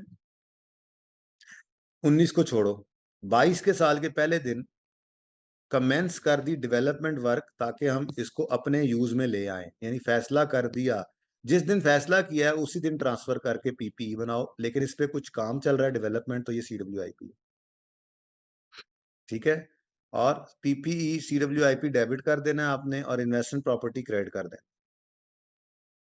ठीक है। सर ये हाँ, आपने कौन सा क्वेश्चन, सर ये गनू कैश मैंने कहा है। अच्छा मेसोपोटामिया, ये गुनू कैश ये है। हाँ जी इसको सर, देख जी लो। सर। हाँ सर इसमें एडजस्टमेंट नंबर 3। अच्छा, इसमें वो कहता है कि एडजस्टमेंट 3 है कहाँ, अच्छा ये है, जीएल ने प्रॉपर्टी एक्वायर किया 3 सिमिलर शोरूम है जिनकी टोटल कॉस्ट 900 है, और 40% कॉस्ट जो है वो land. Each showroom can be lease out separately, इसका मतलब इनको अलग अलग अकाउंट फॉर करेंगे, ठीक अब हो वो गया कहता है एक को शोरूम को अपने यूज में रख लिया तो वो पीपीई बन गया, और बाकी जी 2 शोरूम को आपने किराए के लिए खाली है का बोर्ड लगाकर रख दिया, तो ये उसी दिन से इन्वेस्टमेंट प्रॉपर्टी। ठीक हो गया यकम मार्च पे 2 शोरूम्स को हमने रेंट पर दे दिया। अब वो कहता है फेयर वैल्यू मॉडल आपने इन्वेस्टमेंट प्रॉपर्टी के लिए यूज करना है, तो ये 2 जो है ये आप फेयर वैल्यू पर लेकर जाओगे, और कॉस्ट मॉडल यूज होता है पीपीई पर, तो ये कॉस्ट मॉडल पर रहेगा और डेप्रिशिएट होगा। Any problem? ये ठीक लिखा हो होगा गया सर उसमें, ठीक हो गया फेयर वैल्यू हर शोरूम की 3 मिलियन से बढ़ती है, तो इन 2 की 3 मिलियन से बढ़ेगी। तो अब बढ़ेगी जब और हमने ठीक खरीदा था ये यकम अक्टूबर से ही इसको किधर गया, हाँ, GL is using one showroom while other is held for lease, तो यकम अक्टूबर से अक्टूबर नवंबर दिसंबर कौन सा साल एंड 30 जून 22 है, तो दिसंबर जनवरी फरवरी मार्च अप्रैल मई जून कितने महीने बने?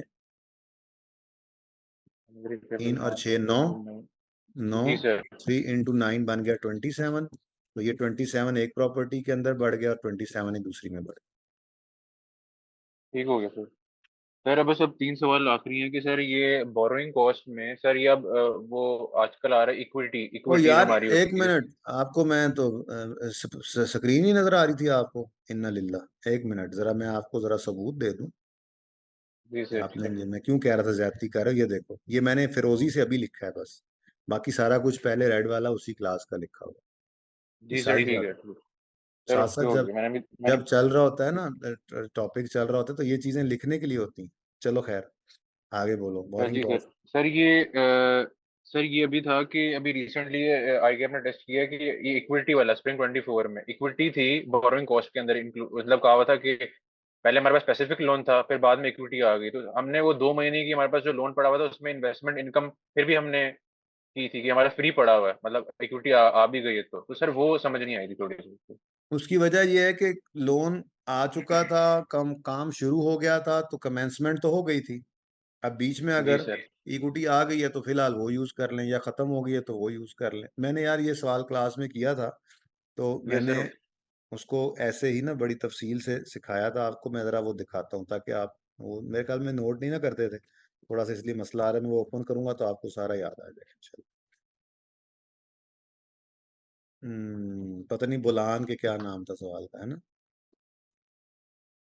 सर एक मिनट मैं देख तब तक अगला सवाल कर लो, मैं तो कहता हूँ अब बच्चों की बस होगी उनकी। अच्छा सर सर ये करेक्शन ऑफ एरर्स में सर 2 सवाल थे बस कि सर अच्छा अगर एक वो मिनट एक ना मिनट लिखे। एक मिनट, मैं रुक, मैं पहुंच गया मैं पहुंच गया मैं पहुंच गया मैं पहुंच गया।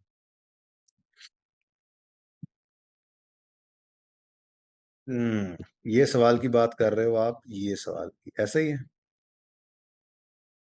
इसी सवाल की बात कर रहे हो?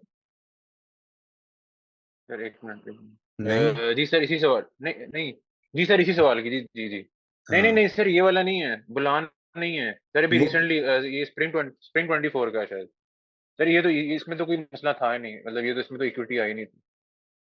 अब बेटा वो क्लास में पता नहीं कब कराया होगा, आइए चले 16 सर मैं देख लें। अच्छा क्वेश्चन करें, शायद जबानी कलामी हो जाए आंसर। जी सर अच्छा जी सर ठीक है सर वो आपने टर्म टेस्ट की डिस्कशन में कराया था। अच्छा जी, अच्छा सर मैं सवाल पूछ लूं। मैं अब टर्म टेस्ट पे जाने दो मुझे यार, ले तेरा बार्ड भी आ गया उस्ताद।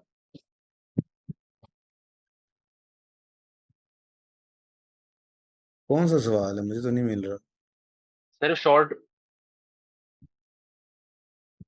सर चलो यार ये सर पता नहीं, अच्छा देख लेंगे सर सर सवाल और करो ना, टाइम जबानी सवाल करो मुझसे, वो सवाल चलें क्या ठीक था? है ओके।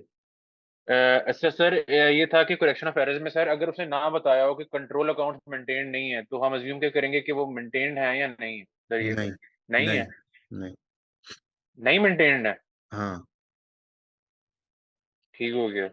और सर इसमें एक और था कि सर उसने आजकल तो वो वैसे बता देता है कि इन्वेंट्री मेथड कौन सा आप यूज कर रहे हैं, पीरियोडिक या परपेचुअल, तो सर अगर नहीं लिखा होगा तो इन्वेंट्री मेथड परपेचुअल है या फिर पीरियोडिक अज्यूम करें बता क्योंकि बताता ही है, आपकी मर्जी है, जो मर्जी कर लो, छोटा सा नोट डाल देना। इसमें जैसे आसान जो अगर वो लोग क्योंकि सर मुझे सिर्फ ये दिमाग में आ रहा था, अगर वो नीचे इम्पैक्ट पूछ ले प्रॉफिट का तो फिर उस पे तो फर्क आएगा ना, कि अगर उसने ऊपर इन्वेंटरी मेथड नहीं बताया होगा, नहीं, फर्क प्रॉफिट नहीं में आता, इम्पैक्ट नहीं, इसका फर्क नहीं नहीं फर्क आता। पड़ता, नहीं फर्क पड़ता। मिसाल के तौर पे आपने परचेज कम रिकॉर्ड की, तो आप पीरियोडिक सिस्टम में हैं, तो आपने परचेज को बढ़ाना है, तो परचेज बढ़ेगी तो कॉस्ट ऑफ सेल बढ़ेगी। ठीक हो गया। और दूसरा क्या है कि आपने जो है वो परपेचुअल सिस्टम यूज करना है, तो परपेचुअल सिस्टम में आपने इन्वेंट्री को बढ़ाना है। आप परचेज कम रिकॉर्ड हुई थी तो बढ़ा रहे हो, उसके बढ़ाने से ओए 1 मिनट यार, 1 मिनट रुकना भाई, 1 मिनट रुक। भाई मेरी बैटरी लो हो गई है, मतलब मेरे लैपटॉप की बैटरी लो हो गई है, जरा 1 मिनट आप लोग इंटैक्ट रहें, ये बंद ना हो जाए।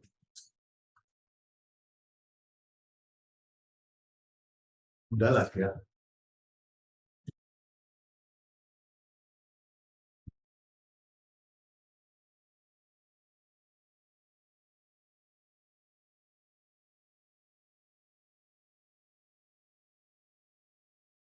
नहीं, आज आप लोगों ने इतनी बड़ी मीटिंग की है कि बैटरी उठ गई है, तो बंदा चार्जर ठीक है।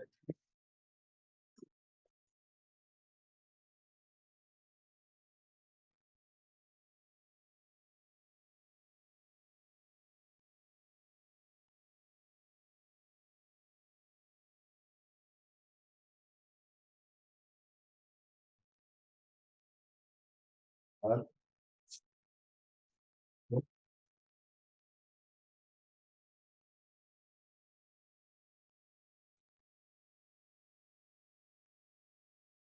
अच्छा भाई, आप सवाल करो अब तक।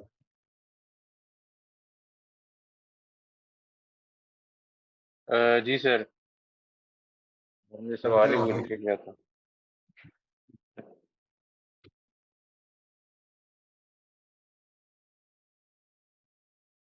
अच्छा सर, सवाल यही था कि वही कि अगर उसने पीरियोडिक वो बताया ना हो तो सर उस पे सर, क्योंकि उसमें था कि सर ओपनिंग स्टॉक की और क्लोजिंग स्टॉक की एंट्री नहीं आती ना फिर परपेचुअल में, हाँ, तो सर खैर उसमें थोड़ा सा।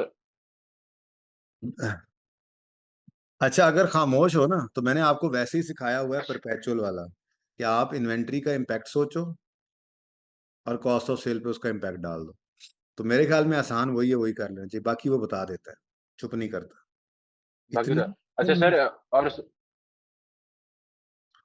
अच्छा, और सर ये आखिरी एक सवाल सर बस, कि सर ये जो ग्रॉस प्रॉफिट अगर वो पूछे, ग्रॉस प्रॉफिट और नेट प्रॉफिट दोनों का इफेक्ट, तो सर ये जो अब आई कैप तो अपने सोल्यूशन में ये कर रहा होता है कि जो ग्रॉस प्रॉफिट को चीज इफेक्ट कर रही है वही उसने उधर भी की हुई होती है, मगर सर आपने ये बस करवाया था, वैसे तो ये आसान भी है कि सारा वो लेके जो वो इंक्रीज या डिक्रीज आ रहा है उसको उसका इम्पैक्ट ले जाओ और नेट प्रॉफिट में जाके उसको बस बिल्कुल, खत्म कर दो। तो ऐसे ही करना सर वो ऐसे ही कर लें बस। है। मैंने क्या फेल होने का तरीका सिखाया? नहीं नहीं सर, नहीं नहीं नहीं, बस बस ये बस सर यही कंफ्यूजन है बस सर, अल्लाह बाकी हाफ़िज़। अल्हम्दुलिल्लाह बस बस ठीक है सर। मैं अच्छा बच्चों सर मैंने ना कोशिश करूंगा, आप लोग कह रहे हैं कि मीटिंग एक हो, मैं कोशिश करूंगा कि आप लोगों के साथ एक और मीटिंग हो, बट ये चांस है, हो भी सकती है, नहीं भी हो सकती। अच्छा, इसके बाद ना अब एक सवाल वाली हिस्सा है, उसने सर सवाल सर एक करना है। सवाल, और सर ये अच्छा, एमसीक्यूज का मैंने सर एक एमसीक्यूज का पूछना था कि सर ये एमसीक्यूज मतलब अगर एक दफा आपने कर लिए हैं तो सर इसकी रिवीजन दोबारा करनी चाहिए एमसीक्यूज की जो आई कैप के हैं बस, या फिर बस बुक देखते रहें और जो भी है। जरूरत नहीं है, वैसे रिवीजन प्लान मैंने कुछ लिखे हुए हैं, अगर तसल्ली ना हो, जरूरत नहीं है, अगर सब हो गए हैं तो ठीक है, बस आप अपने, क्योंकि एमसीक्यूज बनते किससे हैं, वो थ्योरी से, वो मैंने लिखी हुई है, जो काम किया आपने याद रखना। चलने सर ठीक है, ओके सर, बहुत शुक्रिया बहुत शुक्रिया। अल्लाह अल्लाह हाफिज। हाफिज़, अल्लाह हाफिज़। अच्छा, आप हिफ्सा क्वेश्चन करें सर और उसके बाद हम क्वेश्चन करें। सर मेरे 2 से 3 क्वेश्चन है। अली, अब आप तीसरे नंबर पे कर लेना, चलो एक एक सवाल वाले, 3 वाला तीसरे नंबर पे, जल्दी बेटा। सर ये क्वेश्चन करना था कि had there been no revaluation में जब डिस्पोजल ऑफ 6 बिल्डिंग जैसे है उसमें से 4 डिस्पोजल हो गई हैं, डिस्पोज की हैं, तो उसका जब हमने had there been no revaluation निकाला तो शॉर्टकट नहीं लगेगा, शॉर्टकट सिर्फ कुछ क्वेश्चन में लग रहा है, तो इसकी बेटा समझ मैंने नहीं आ ये रही। ना क्लास, ये इस मीटिंग में ही बोला था कि अगर आपके पास एडिशन या डिस्पोजल आ रहा हो तो आपने फिर शॉर्टकट नहीं लगाना, आपने लेजर बना लेना है। लेकिन इन सवालों के अंदर जिसमें सिर्फ डिस्पोजल आ रहा हो, एक और शॉर्टकट बताया था, वो ये था कि अगर ड्यूरिंग द ईयर आपकी 5 में से 2 बिक गई हैं और एंड पे 3 पड़ी हैं, तो समझो 2 थी ही नहीं, सिर्फ 3 की बुक वैल्यू निकाल लो, तब भी निकल आएगा। ठीक है। जी सर ठीक है।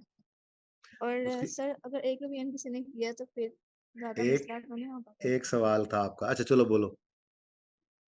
अगर एक रिवीजन किया है तो पेपर जब कौन ठीक कौन ठाक से हैं? बीला टैक्स और R1। हाँ तो अभी बी लॉ करो, फिर टैक्स करो, और R1 की रिवीजन एक और पेपर से पहले करनी है, 2 दिन होंगे। और वो ऐसे करनी है कि हर टॉपिक के 1-2 सवाल करते जाना, बाकी रीड करते जाना, एक और रिवीजन हो जाएगी इंशाल्लाह, तसल्ली के लिए पास हो जाएगा इंशाल्लाह। ठीक है जी। अस्सलाम वालेकुम सर। वालेकुम सलाम। ये कोई तमीज है? मैं अब करता रहूंगा। नाम सर सॉरी सर। नाम लिखो अपना और बोलो सवाल। सर ये बोरिंग कौन सा क्वेश्चन था? क्वेश्चन बैंक नंबर 6 में ये है अच्छा, कि उन्होंने लिखा हुआ है कि पेमेंट्स हैं जनरल बोरिंग में से हुई हुई है, लेकिन स्पेसिफिक लोन भी पड़ा हुआ है। ठहर जाओ 1 minute. Question number, page number बता दो ना, मैं फिर मिल के देख ले। 104। मैंने रिवीजन प्लान में डाला था ये सवाल। Yes sir. अच्छा अच्छा जी, कौन सा था ये है, अच्छा साहिवाल जी। लोन सर स्पेसिफिकली ये रेज किया है, ठीक है, जी और incurred following expense funded from general loan. अब क्या करें जब वो धोखा दे रहा है, स्पेसिफिक लोन लिया हुआ है, यस लेकिन ये पेमेंट्स यस। कह रहा है वो हमने जनरल लोन से की हैं, तो अब हम क्या कर सकते हैं? अब जब वो खुद कह रहा है तो बस ठीक है। तो सर उसका इंटरेस्ट कैपिटलाइज नहीं करेंगे? स्पेसिफिक लोन तो आ गया हुआ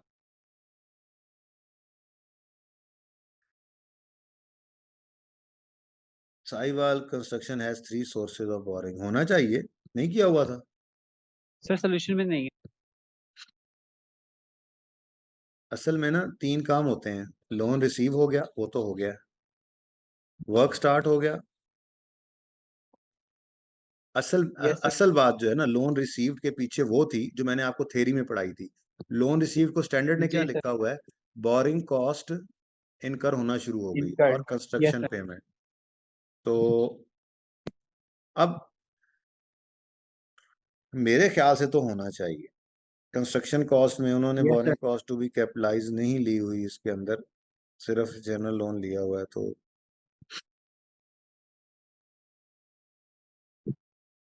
थोड़ा वेग सा सवाल है असल में। ये आईकेएप की एग्जांपल जो है ना, इनमें एक मसला ये है कि जी ये सर। जिस टॉपिक ये ना असल में चल रहा है, अब ये सवाल जो है ना, ये एक ही इसके अंदर फुल फ्लैज सवाल है। ये बेसिकली पुराना पास पेपर था। जी इसके ठीक। ऊपर जितनी एग्जांपल्स है ना, असल में इनका मामला कुछ इस तरह से मैंने बताया भी था, इसलिए मैंने ये करवाए भी नहीं थे। इनका जी मामला सर। ये है कि ये जिस हेडिंग के नीचे चल रहे होते हैं ना, ये उसी की जी एग्जांपल्स होती हैं। तो ये चूंकि ओके सर। जनरल लोन्स की हेडिंग चल रही थी, तो उसके नीचे जो एग्जांपल्स आई उसको समझाने के लिए उसने सिर्फ जनरल लोन यूज किया हुआ है, तो छोड़ दें इसको। आप अपने, सर ये मेरे ख्याल में इसको स्पेसिफिक होना लोन जो चाहिए। है, ये अगर खत्म हो जाए तो अगर नेक्स्ट ईयर भी बिल्डिंग बन रही हो तो उस नेक्स्ट ईयर में भी कैपिटलाइज होगा? लोन खत्म हो गया है या बैंक को वापस कर दिया है? अब लोन खत्म हो गया है। बैंक को वापस नहीं किया तो इंटरेस्ट तो दे रहे हो ना, जी सर, वो कैपिटलाइज होगा ना वो करते जब तक रहेंगे। बिल्डिंग बनेगी। हाँ, सर ये गवर्नमेंट ग्रांट का एक क्वेश्चन था कि जो ग्रांट रीपे करते हैं हम, हाँ। वो आपने दो तरीके से, एक होता है फुल रीपे कर देते हैं या तो पार्शियल होता है, ठीक है, उसकी अमाउंट दी होती है। लेकिन एक क्वेश्चन में मैंने देखा था, वो आपके बुक में नहीं है लेकिन कहीं और पे देखा था कि प्रोपोर्शनेटली वो रिटर्न हो रही है ग्रांट।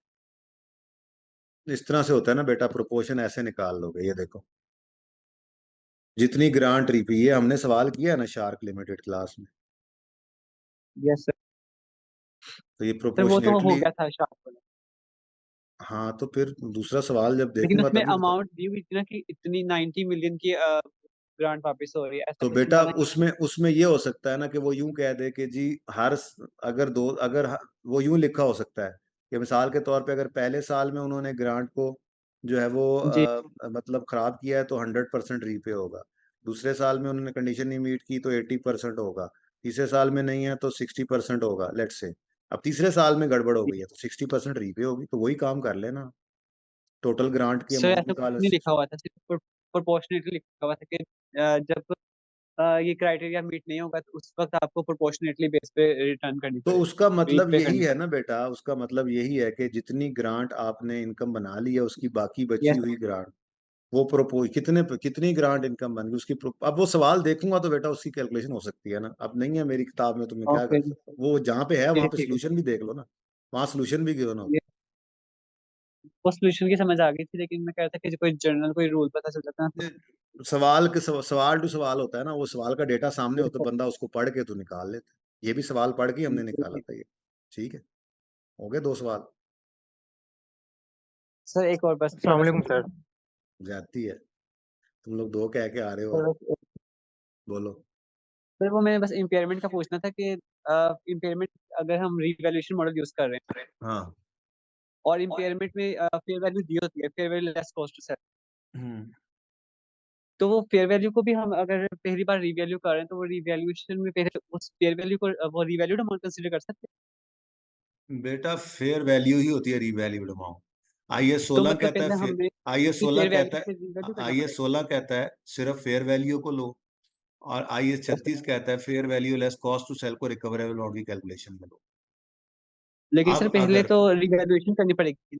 हाँ तो उसको फेयर वैल्यू पर लेके जाओ उठा के, और फिर इम्पेयरमेंट ठीक है रिकॉर्ड सर, करो। उसके बाद रिकवरेबल अमाउंट निकालेंगे। जी, रिकवरेबल अमाउंट निकालने के लिए हो सकता है उसकी fair value loss less cost to sell ही रिकवरेबल अमाउंट निकले, तो फिर कुछ इम्पेयरमेंट यस लॉस सर। आएगा और वो उसी के बराबर होगा जो कॉस्ट टू सेल होगी। जी ठीक है। और बस अब यस सर, दो बस स- 2 सवाल हो गए तुम्हारे। जी। यस सर कल। अब कोई अकेले सवाल वाला है तो अस्सलाम वालेकुम सर। वालेकुम सलाम। सर ये 2 सवाल थे मेरे कि बोलो बोलो। ईपीएस नोट में जब हम नोट बनाते हैं तो एंटी डाइल्यूटिव की वैल्यूज लिखेंगे कि सिर्फ डाइल्यूटिव की हम वैल्यूज लिखेंगे सिर्फ ईपीएस के डाइल्यूटिव, नोट में। सिर्फ डाइल्यूटिव। जो आपने ये तो जो दिखाना है, आपने ये जी दिखाना जी है कि अर्निंग 100 रुपए से 70 रुपए पे क्यों आई। जिन चीजों ने उसको कम किया है बस वही लेना है। ऐसे ही ओके शेयर्स जो है मिसाल के तौर पे 1000 से 800 पे कैसे आए, माइनस ही हो रहा होता है ना। नहीं, ऐड हो रहे होते हैं, दोनों चीजें ऐड हो रही होती हैं, जी ठीक है ना। ऐड तो हो वो रही है। ऐड होना है, सॉरी ऐड होना है, तो 100 से 120 पे अर्निंग्स कैसे आई और 1000 से 1300 पे लेट से शेयर्स कैसे आए।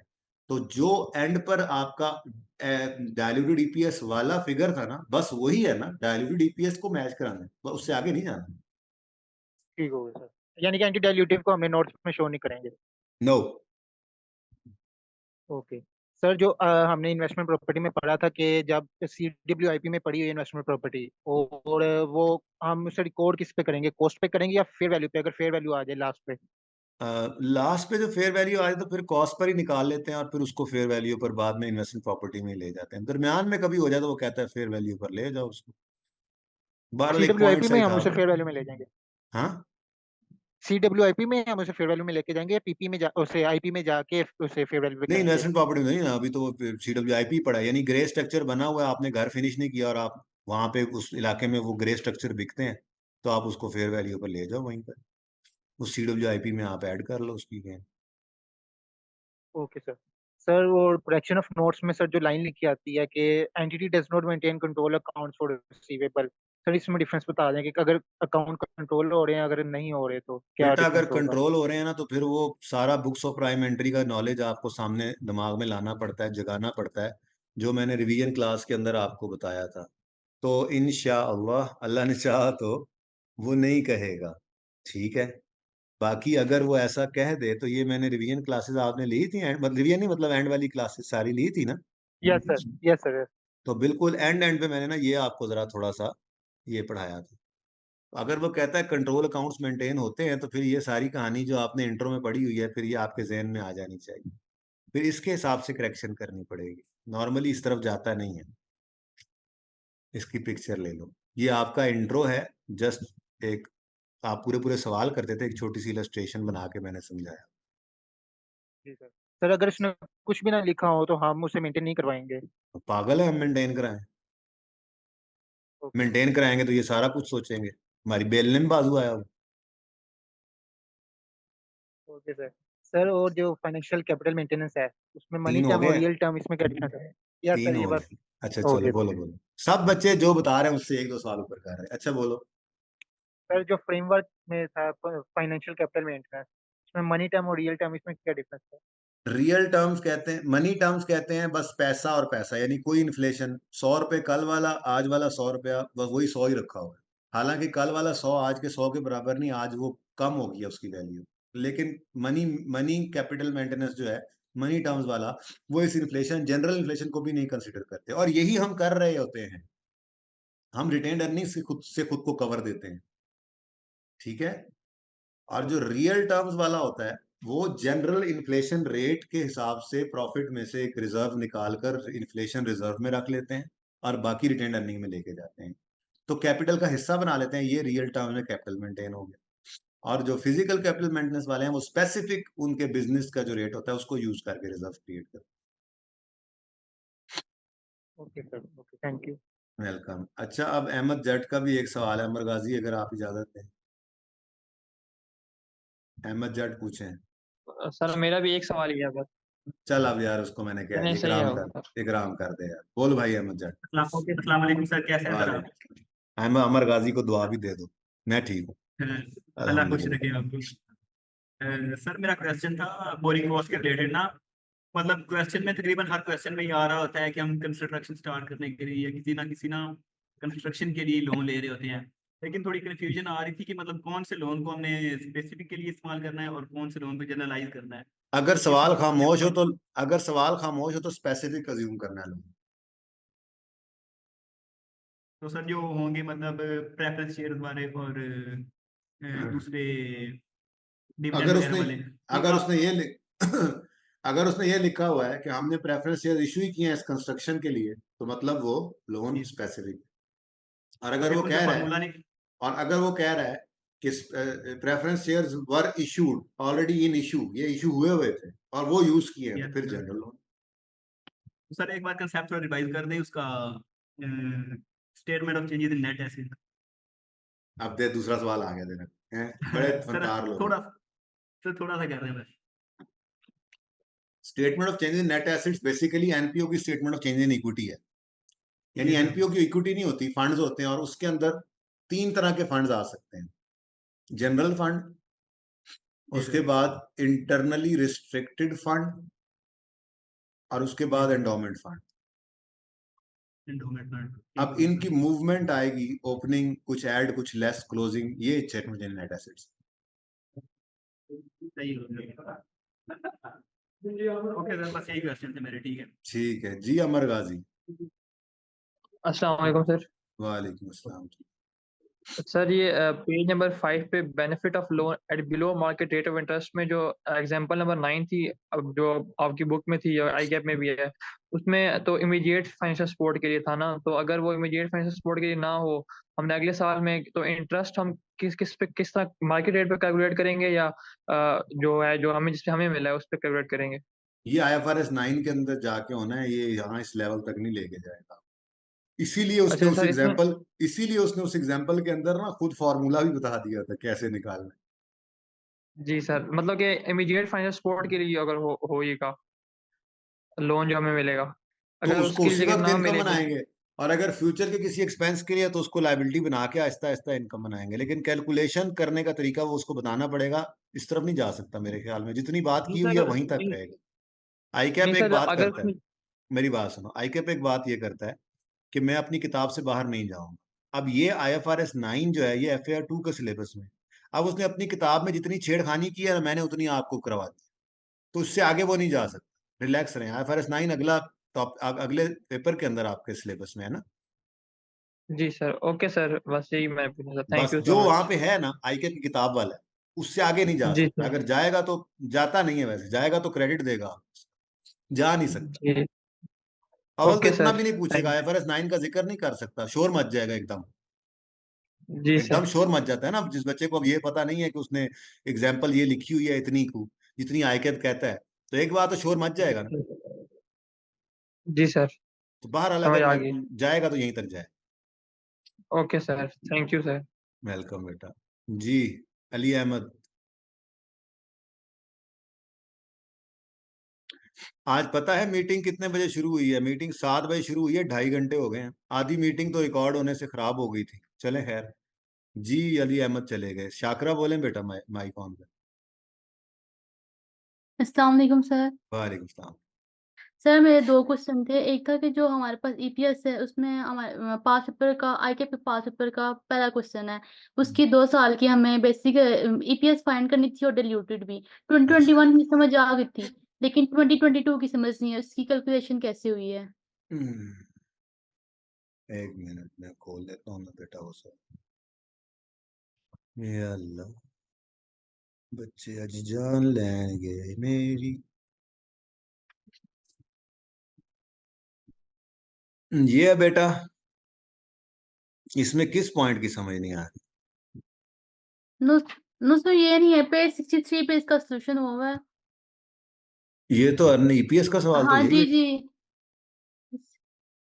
जी सर, यही क्वेश्चन है। हाँ इसमें जो सोल्यूशन है ना, उसके सोल्यूशन में जब देखती हूँ तो वो समझ नहीं आती। 2022 का जो हमारे पास ईपीएस है वो समझ नहीं आ रही कि उन्होंने कैसे फाइंड की है।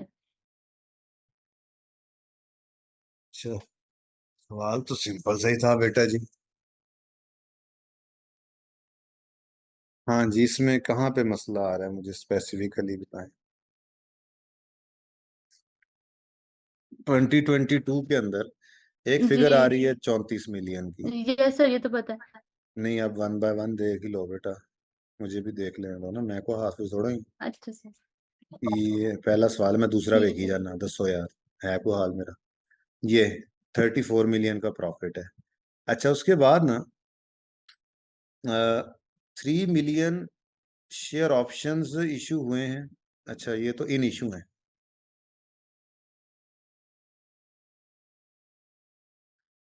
2 million irredeemable preference shares in issue है। Ordinary outstanding ordinary preference and potential shares on यकम जनवरी 21, ये 21 में मौजूद थे। अब इरिडीमेबल प्रेफरेंस शेयर्स हैं तो ये तो इक्विटी का पार्ट ही है, तो इसका मतलब इनके डिविडेंड को पहले माइनस करना पड़ेगा। अब 2 मिलियन ऑर्डिनरी, ये 2 मिलियन प्रेफरेंस शेयर्स हैं जिनकी पार वैल्यू 20 ईच है, तो 20 इंटू 2 करें तो कितना आता है? 40। हाँ ना, ते कर दे पुत्र। यस सर, जी जी। अब उस 40 पे लगाओ जरा 14%, कितना बनता है?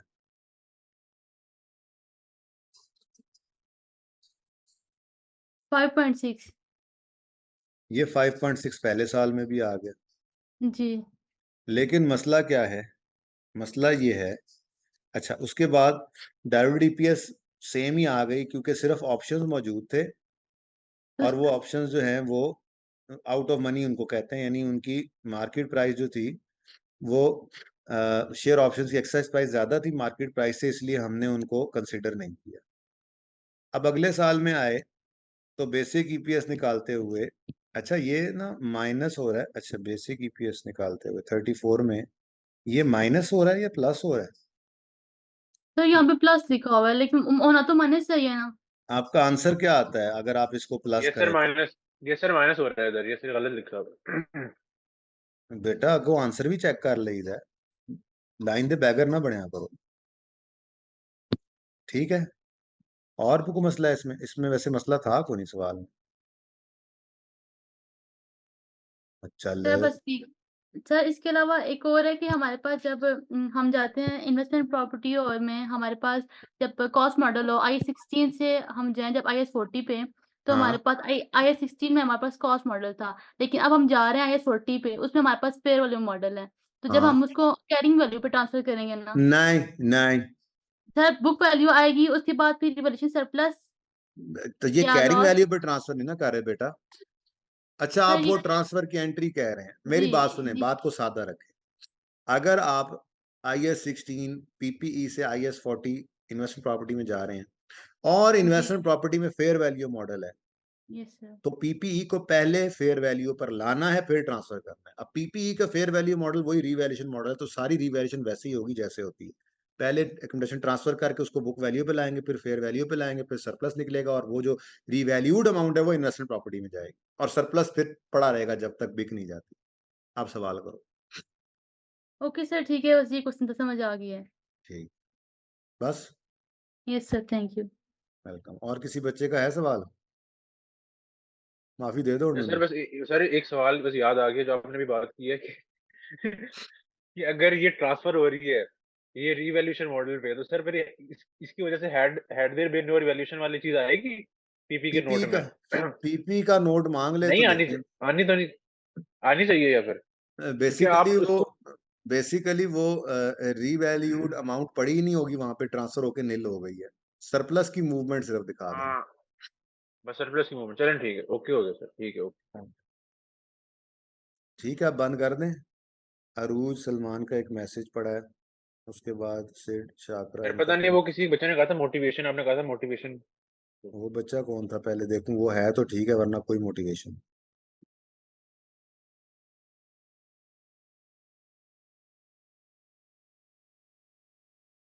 मुझे तो नहीं मिल रहा वो।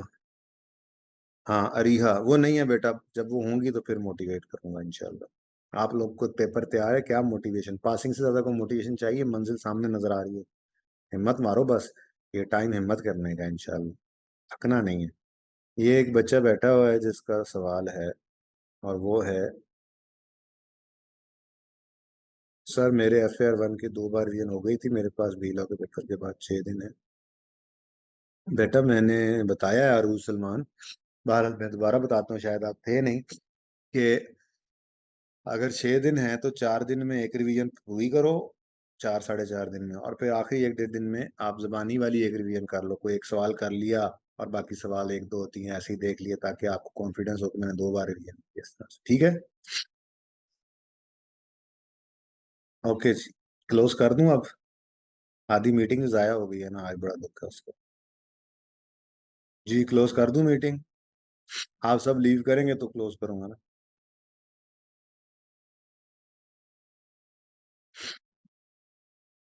अल्लाह हाफिज बच्चों। सर अच्छा सर, हाँ बस एक बात थी कि सर आपने कहा है कि एक और मीटिंग आप रखेंगे इंशाल्लाह, या फिर सर बस ये लास्ट ही?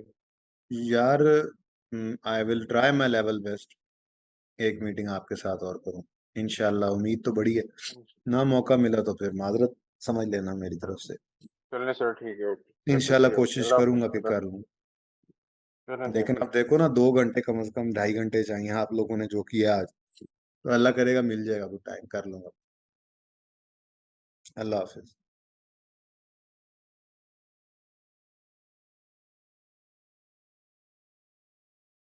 मीटिंग लीव करो, मैंने क्लोज करनी है, मेरी तसल्ली होगी कि कोई सवाल अब नहीं बचा किसी। अब्दुल चलो भागो, नहीं जा रहा, मेरे ख्याल है वैसे ही छोड़ के चला गया, चले ठीक है जी।